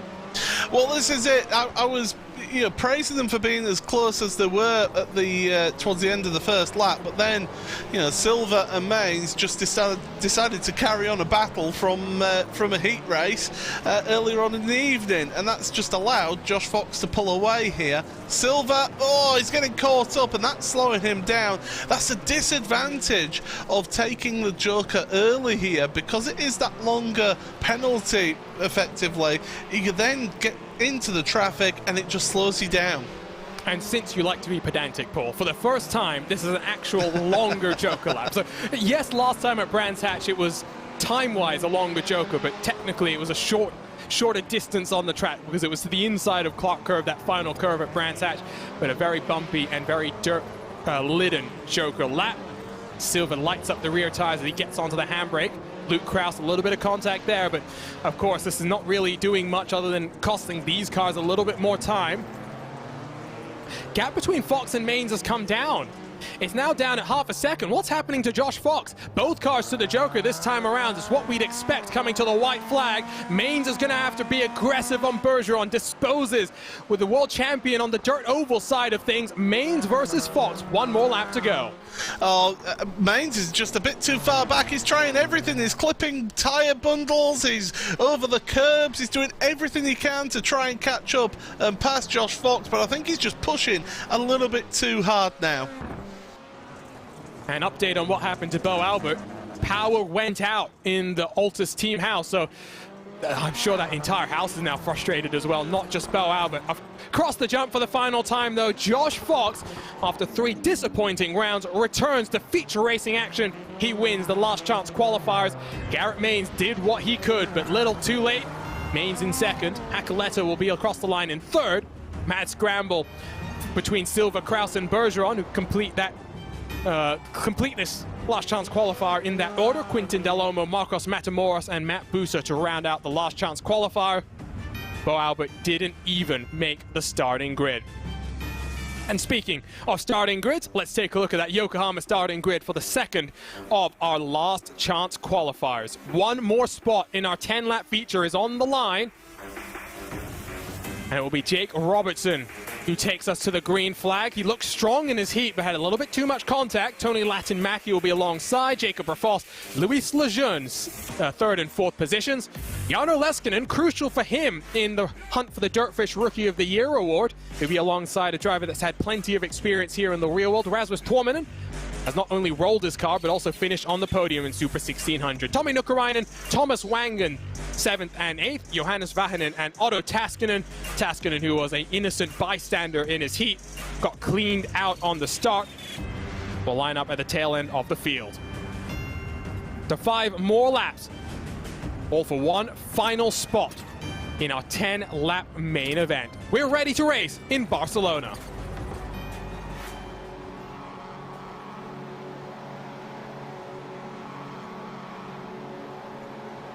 And away we go. 5 more laps. It's a good launch from Robertson. A little bit of contact from Rafos behind. They're all going around. Lejeune almost pointed around back where they started. Robertson in control, though.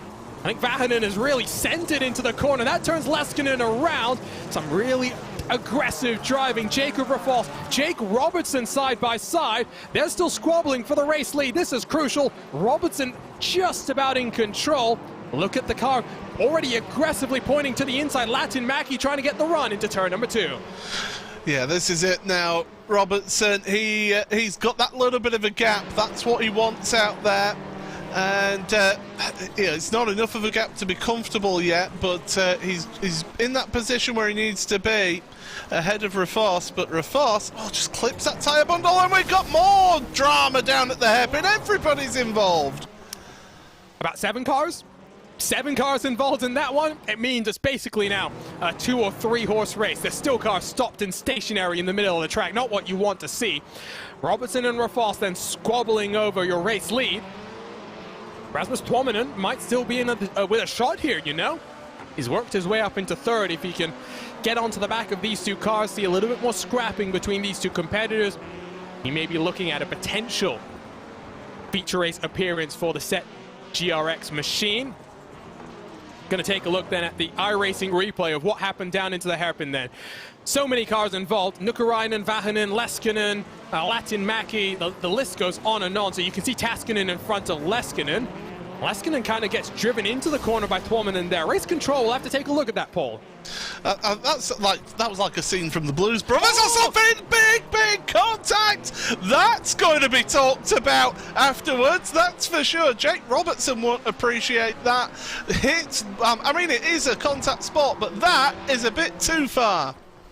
Rafos looking for his first feature race since Iowa, where he did finish 7th, so trying to rebound and bounce his way back. And back to live pictures, Rafos makes the mistake. Tuominen's going to take advantage. Around goes Robertson. Tuominen has to get onto the anchors, and Robertson is going to be so furious. It's going to be good that we don't have team communications from the Robertson household. If he wasn't angry before, he is angry right now. Here's a replay. So this is what happened then to Rafos. A little bit of contact. I think that's a little bit of afters from what happened at the last corner. And then Robertson, Rafos, and then Tuominen is like, well, if we're all going to get involved in this one, I want a piece of the action. You're going to throw a hook, I want to throw a hook. Someone had to throw an uppercut eventually, and, well, unfortunately, Tuominen just a little bit too aggressive. Tuominen did joker, though. So now the question is, can Rafos cover off Tuominen? Oh, this is crazy, Paul. We've still got a couple of laps to go, but this is by far the most action-packed 5 laps we've seen, including the All-Stars. Well, hang on a second. You know, I think that 3rd heat was a pretty action-packed race, but the drivers out there, they're just going hell for leather here. It's bare knuckle stuff is this, and Rafos has taken his joker lap, and he has found himself still in the lead of this race. There he is. So it's half a second. Can Tuominen do anything here? He knows what it's like to wheel a car around Barcelona in the real world. How does that translate to the sim? He's going to get his elbows out. Rafos, can he hold on? It's going to be close. I think Tuominen knows he's got to let Rafos have the position and fight another day. So still an opportunity, but with race control watching on in the background, Tuominen known he had to get it done cleanly. He does get it done cleanly. There's going to be lots of discussion, though, about that move. Lots of discussion, but Tuominen wins the last chance qualifier to start at the tail end of our 10-lap feature. I'm not so sure about that one, Paul. I'm not so sure. Yeah, I think. Yeah, I think that the race stewards are going to have a long sit down with a few of these drivers out of this particular last chance qualifier, but it does mean we say goodbye to everybody below Rasmus Tuominen. The Tuominen lives to fight another day. 9 drivers watching on then from the sidelines.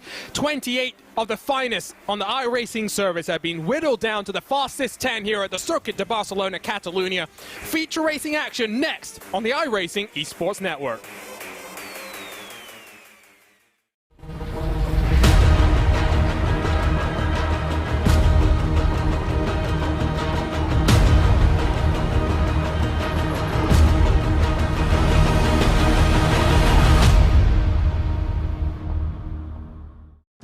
This is iRacing, the world's premier online racing game. iRacing puts you in the driver's seat to experience today's newest form of competitive motorsport, virtual racing, all from your home PC. Race virtually in indoor series from NASCAR, IndyCar, IMSA, the World of Outlaws, Aussie Supercars and more. Take on legendary circuits like Daytona, Silverstone and the Nürburgring. Join iRacing's global online racing community and get on track today at iRacing.com.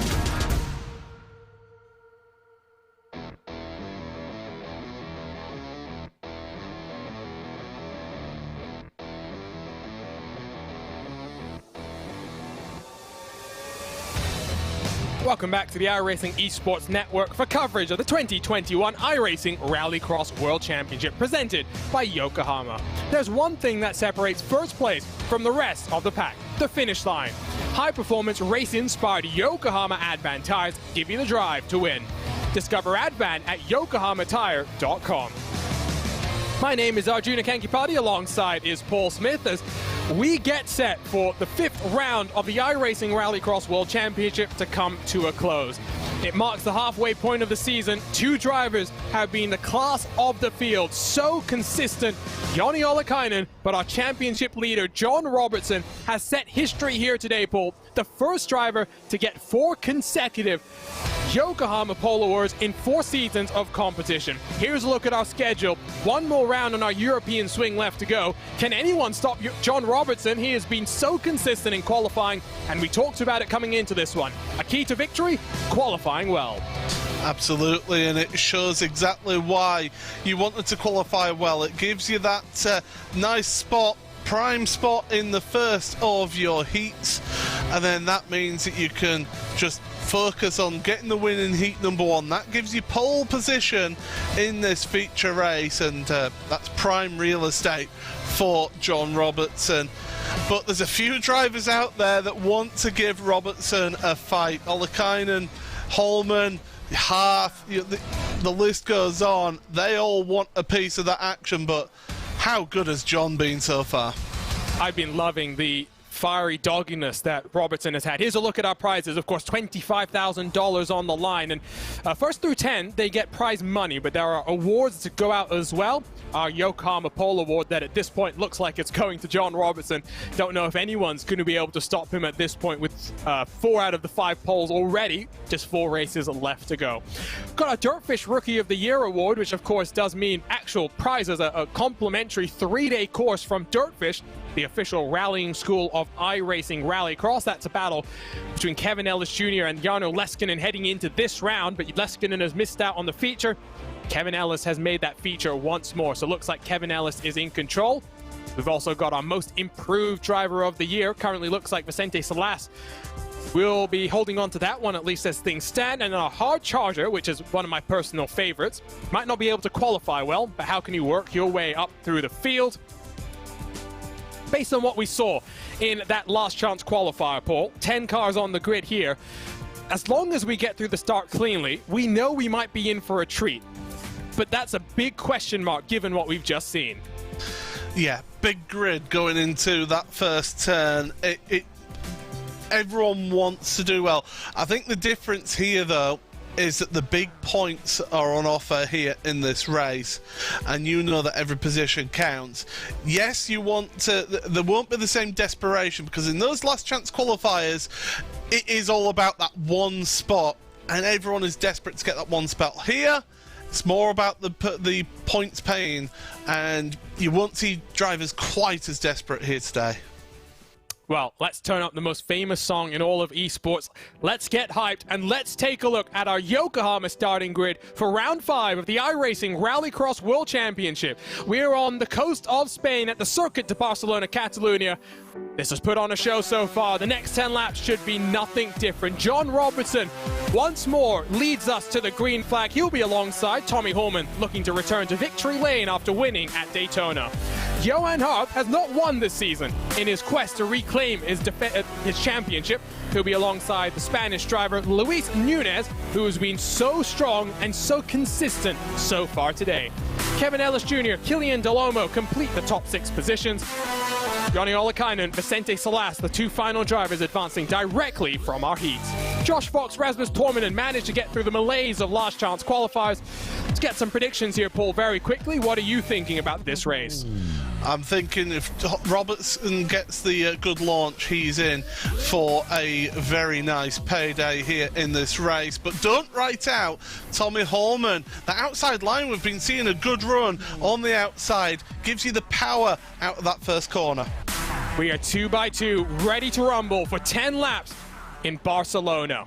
For the first time in Rallycross Championship history, iRacing is headed to the Spanish coast. We are racing in Barcelona. Good launch from Robertson, but Holman has got the whole shot. A little bit deep on the brakes. Robertson has taken advantage to reclaim the race lead. No changes at the front. Side by side, Kevin Ellis Jr. is scrapping it out with Josh Fox. Salas has thrown it down the inside. Great move from the spectacular Californian driver in front. Holman, though, somehow has managed to squeeze through over the jump. Incredible stuff. Olakainen to third as well. Oh, and Ellis Jr. spun around. So too is Josh Fox in that last turn as they go underneath the banner for the finish line. But yeah, what a first lap for Tommy Holman. He now needs to keep this up for a Set Esports win. Here's a look then at the replay, and here's a look at the carnage into the final corner. So you'll see Salas is clear. Fox, not much that him or Kevin Ellis could do. Tormund has been through the wars here today, has been involved in multiple bits of contact. Some more side-by-side action. Hearth trying to get past Olakainen. This is crucial. Subaru Motorsports trying to run up on the podium spots. Hearth goes to the Joker. I think that was important because now he'll have some clean air, plenty of time to work to try and close in on the leaders. Yeah, he realizes that he can't get involved in a battle like he was, and that means that he can really just focus on now doing some clean laps, getting some good times in. I feel that if Olakainen wants to react, he needs to react on this lap. Although saying that, he's got clear air in front of him, and Salas has dropped back a little bit. We'll wait and see. I think we're going to take a look at another replay. What's happened here? Down the hill into the hairpin. Kevin Ellis mixed up with, is that Rasmus Torminen again? Yes, it is, I think. Luis Nunez getting, after a great starting position for the Spaniard. Now down in 6th, not exactly where I think Nunez would have been hoping to finish. So Hart still the only car that has taken to the Joker so far. But look at Robertson all over the rear end of Tommy Holman. This is a fight for the ages between Set Esports and Subaru Motorsports at this point in time, Paul. Oh, this is tremendous. All season it's been these two teams, hasn't it? It's been these two pushing each other to the limit and sometimes beyond as well. But Holman right now just has that edge over Robertson. It's a question of when do you take that Joker lap now. They both have their spotter working with them, looking at the delta, looking at the timing sheet and saying, right, if you take it now, you'll come up behind somebody. Stay out, we'll do another lap, see where you are in a lap's time. And so here at the onboard look with John Robertson. Now a history maker here as well. Salas is taking to the Joker, so that's released Hearth up into 4th. Subaru and Set locking out the top 4 positions. They've done that on 2 occasions so far in 2021. Will they make it a 3rd, or can Salas bring a surprise on the Frenchman in front of him? They are closing on Olakainen. The gap between Olakainen and Hearth is down to 2.4, so Olakainen might be getting the word from his spotter to come down on Joker very shortly because Hearth is making some inroads into the gap. Lap 5 underway right now. Next time around, he'll be halfway through this race. Yeah, Olakainen though reacted on that last lap and gained just over half a second over Johan Hearth, and around a lap that's about 41 and a bit seconds long, that is a huge amount of time to gain on one lap. Olakainen then, I would suspect, might come down. He's actually opened the gap up very slightly. It's going back and forth, so it does indicate that despite the fact both drivers are in Subarus, maybe stronger at one portion of the track than the other. That's playing out in the deltas as well, and of course open setups for these series, so you will see some different car behaviors as drivers develop their cars to respond the way that they want. Look at them clambering over the anti-cut curves. Those aren't there in real life. These drivers have to make full advantage, take full advantage of them to rotate their car. Robertson so close to the back of Holman. Where is he going to get the move done, Paul? I think it's going to have to be Joker strategy because you can pass here, but it's going to require so much contact that you'll lose more time to the cars behind you. You'll trip over each other and slow each other down. That's what you'll do. So Robertson, to be honest, Robertson, I think he's happy just sat behind at the moment, keeping the pressure up on Tommy Holman. But you can see them both, Holman on the top left, Robertson bottom left. Look at the focus and the concentration from both of them. no wasted energy in, you know, getting angry or smiling or anything. It's just pure focus on those phases. In towards the dirt, they'll slide one more time. Of course, Tommy Holman coming off a bumper year in real-world competition. Rally X Nordic champion in Supercar Lights in 2021. So not necessarily a full-blown supercar, but he knows what it's like. Robertson decides to do something different. He couldn't just run around at the tire tracks of his main competitor in today's race. He takes to the Joker, has emerged about a second behind Joni Ollikainen. Now has some work to do. Ollikainen, if he wanted to, could play the team game, but that's not what we're going to see. That's not what Joni wants to do, given that he's second in the championship behind John Robertson. No, absolutely not. And you know, Joni, if he starts playing that team game, well, that plays right into the hands of Johan Half. So Joni, I think he could possibly Joker this lap, take that now, because between him and Half, I mean, there's not much time at all. 2.8, 2.9 seconds. You're around about that Joker delta. And, well, Ollikainen staying out there, and Robertson stuck behind for the time being. Can also see the live point as things run. Of course, Robertson and Ollikainen expected to switch that around. Josh Fox and Killian Delomo coming together on the entry into the final couple of corners. I think Rasmus Tormanen has gotten mixed up in that one as well. The 44 car of Ollikainen, though, holding on strong, at least for the time being. Tommy Holman looking to become the second multi-time winner in 2021. Would take him to 4 career victories in his iRacing Rallycross career. This is the time, though, we'd expect both Holman and Ollikainen to come down and Joker. Holman already through. Not going to be enough for John Robertson. Holman to the race lead.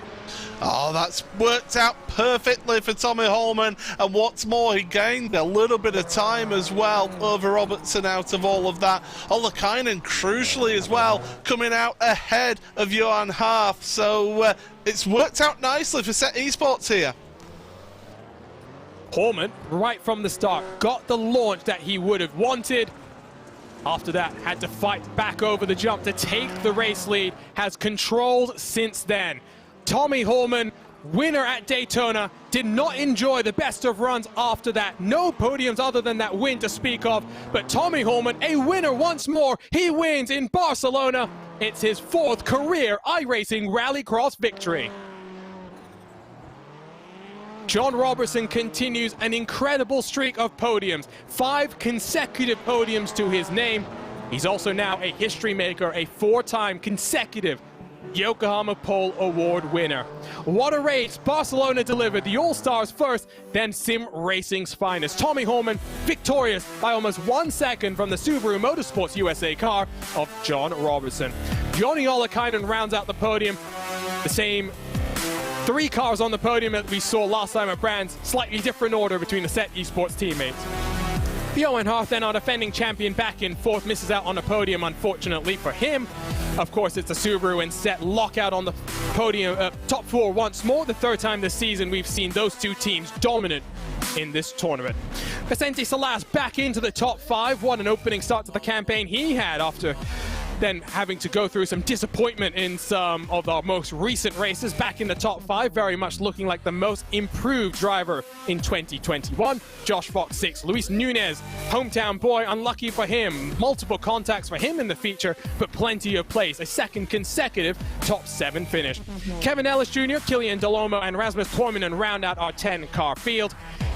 Barcelona delivered the excitement. The first time we've seen World Championship action here on the iRacing Rallycross scene in sunny Spain. We'll be back with post-race coverage next on the iRacing Esports Network.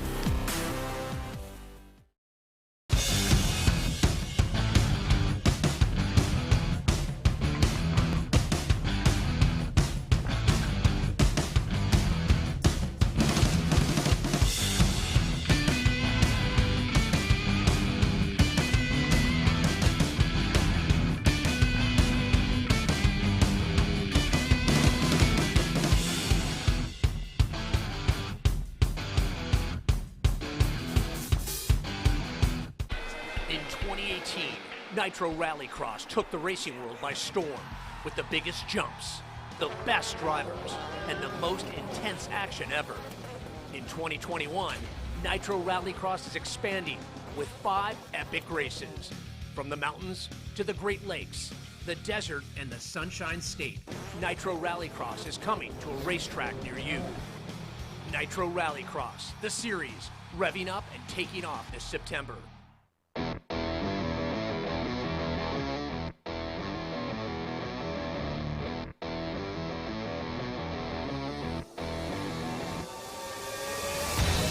Welcome back to post-race coverage of the 2021 iRacing Rallycross World Championship presented by Yokohama.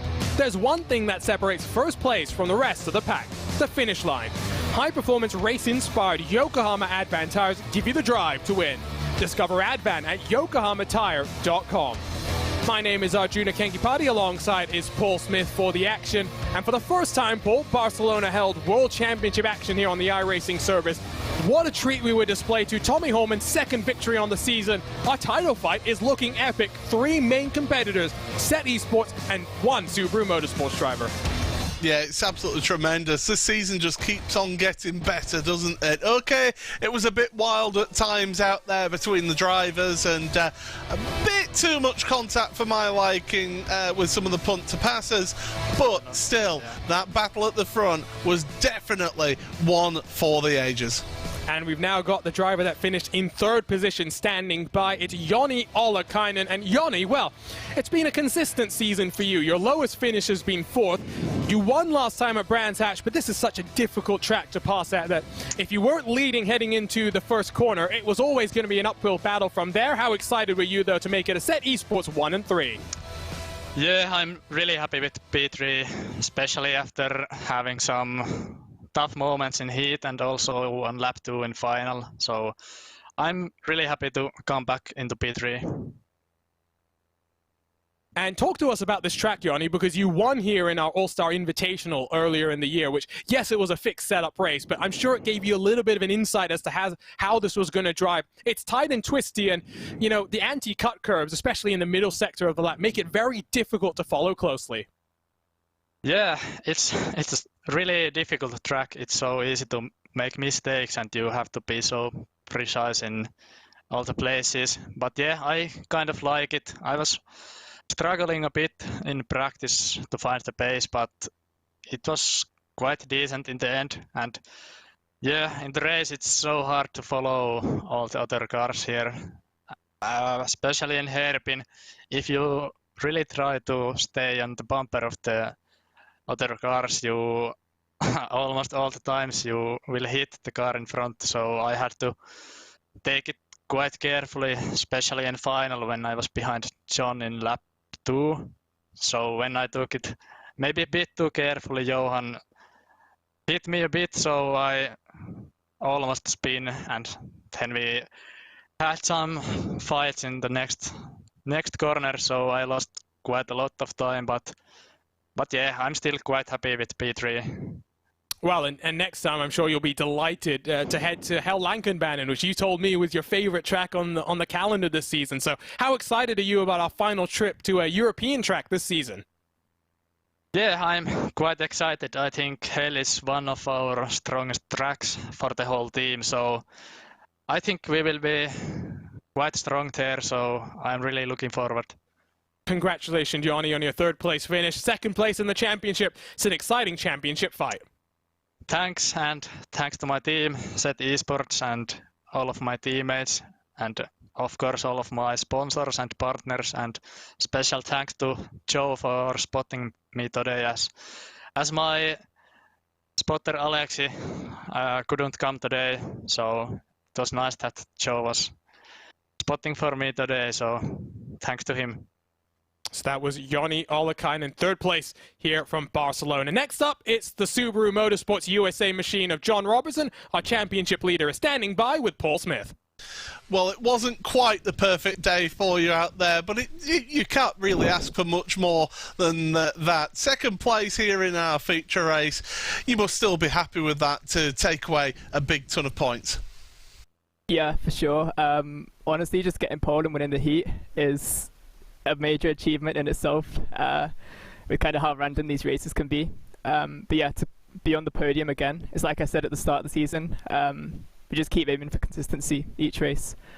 So I'm not too worried about losing 3 points for the race win, because we've already bagged a load of points in qualifying in the heat anyway. And that's it. I mean, you talk about the launch that you were getting with Tommy Holman. He got a slightly better start.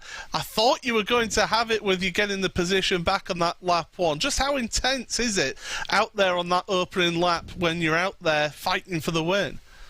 Yeah, it's so tough. I mean, into that dirt right-hander, I kind of went a little bit wide just in case there was a wreck behind. I wanted to make sure I wasn't going to get caught up in it like I did at Brands Hatch.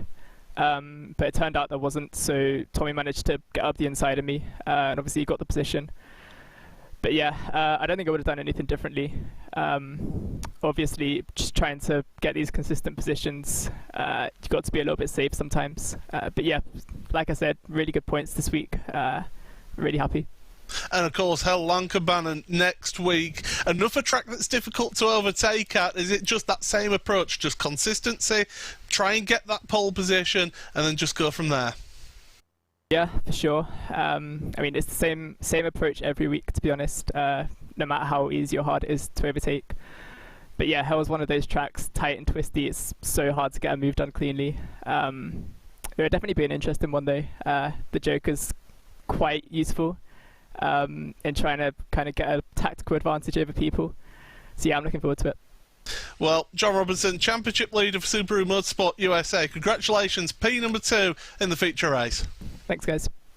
And not just P2 and the championship leader, but a history maker as well. Now, 4 consecutive Yokohama Pole Awards into the pocket of John Robertson. Last but not least, it is our race winner for the second time this season, Tommy Holman. Tommy, you must be delighted. You got a monster launch there. A little bit of contact let John Robertson slip on past to get back to the lead. But by the time we came across the line for the first time, you managed to find some magic way around. How exciting was that start? And from there, you dominated today's race. Yeah, thanks a lot. It was quite interesting race. I think the first lap was quite intense, and yeah, it was tight between John in the second corner. But I think there was a small amount of contact. But I think that was like normal rallycross racing, so not anything too bad. And yeah, I must say huge thanks to all of my partners and ZT Esports. It has been amazing race this time, and after a really difficult couple of events, so it's really nice feeling to get the win now. And after winning back in Daytona, it didn't go so easy for you after that, right? I mean, Atlanta, you didn't qualify for the feature, and then 5th and 4th the last couple of races. So winning a championship when you have someone like John, who has been on the podium every single time this season so far, it's going to be about consistency and consistently up at the front as well. What do you need to try and beat him? Because he's been so good in qualifying. He's been pretty good in the races as well. So what are you going to have to do differently in the second half of the season? Now just 4 races left to go. Yeah, I think we just need to be up there in the podium all the time with Jonne, and yeah, it needs some misfortune from John, that's for sure. But yeah, I think I had my misfortune in Atlanta, and yeah, hopefully I don't want anyone to have bad luck, but yeah, that's probably what I will need if I will try to fight for the title. It's quite big difference to the front now, but I'm trying to, if I can win, let's say even half of the races was rest, so then it would be quite close, but still it would need some misfortune for John, I think. And talk to us about the difference between the American rallycross tracks that we've got versus the Europeans, because obviously this is a track that's seen World Rallycross action. Hell Lankabannen next week, that's also a track that's seen lots of World Championship action as well. But it's a very different style of a circuit, not just the Joker, which usually is a shortcut in America, a longer lap here in Europe. What's the difference like for you from a technique point of view? Yeah, I think for me, I prefer the European tracks because obviously I've driven here in real life in Europe, so the sort of track layouts are a bit more familiar. I think especially here in Barcelona, there's quite a lot of different combinations, like 3-corner combinations, and which didn't really exist in the American tracks so much. So I really like these tracks, and as you said, the Joker is slower here, and that's, from my point of view, I think it's better that way. So from the tactical side of the race, it's easier to make like passes and everything if it's slower. So yeah, I really like the European tracks, and I hope that we will have good pace also in Norway. Congratulations, Tommy. Great drive from you and the team. Looking forward to seeing you in hell in 7 days' time. Thanks a lot. See you there.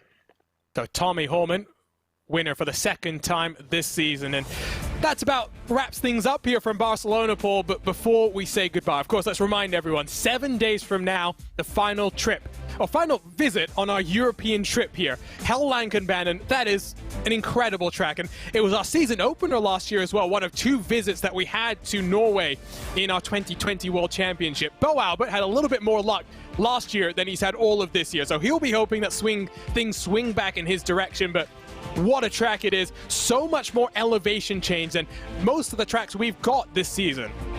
Yeah, absolutely. And as I said in the interview with John, it's quite a difficult track to overtake at, is that one. And it's just, yeah, it's tricky. You need to get good qualifying again. But yeah, the Joker lap could be an interesting shout next time out. And so before we go as well, let's take a look at the live points situation. Heading out of the circuit Barcelona, it is now an 11-point advantage for John Robertson. Holman hasn't really closed the gap as much as you'd expect, and that's because, Paul, there is points for qualifying, there is points for the heat as well. So you're right when you say that Robertson doesn't need to be ultra aggressive in the feature. Consistency wins championship. Consistency has got John Robertson to the lead of our championship. It certainly has, and as I say, he's matured so much this season. It is absolutely tremendous to see that maturity come through. Well, that wraps things up from Barcelona as round 5 of the iRacing Rallycross World Championship presented by Yokohama is in the books. The World Championship action continues tomorrow on the iRacing Esports Network as the Force Dynamics Dallara iRacing Grand Prix Championship heads to the Hockenheim Ring, a track that's hosted its own share of World Rallycross action for the round 6 in 2021. Catch the action at 7 p.m. UTC or 3 p.m. Eastern. We'll be back in 7 days' time as the virtual paddock heads to hell for the final European stop on our calendar at Lankenbanen in Norway for round 6 of the iRacing Rallycross World Championship on October 27th. Until then, we'd like to thank you for joining us on the iRacing Esports Network. On behalf of the entire team at iRacing, for Dougie Beard providing all of our cameras, for our production team of Tyler Maxson, Joshua Lee, and Ryan Bauer, for my co-commentator Paul Smith, my name is Arjuna Kankipati. Congratulations to Tommy Holman, winner on the Spanish coast.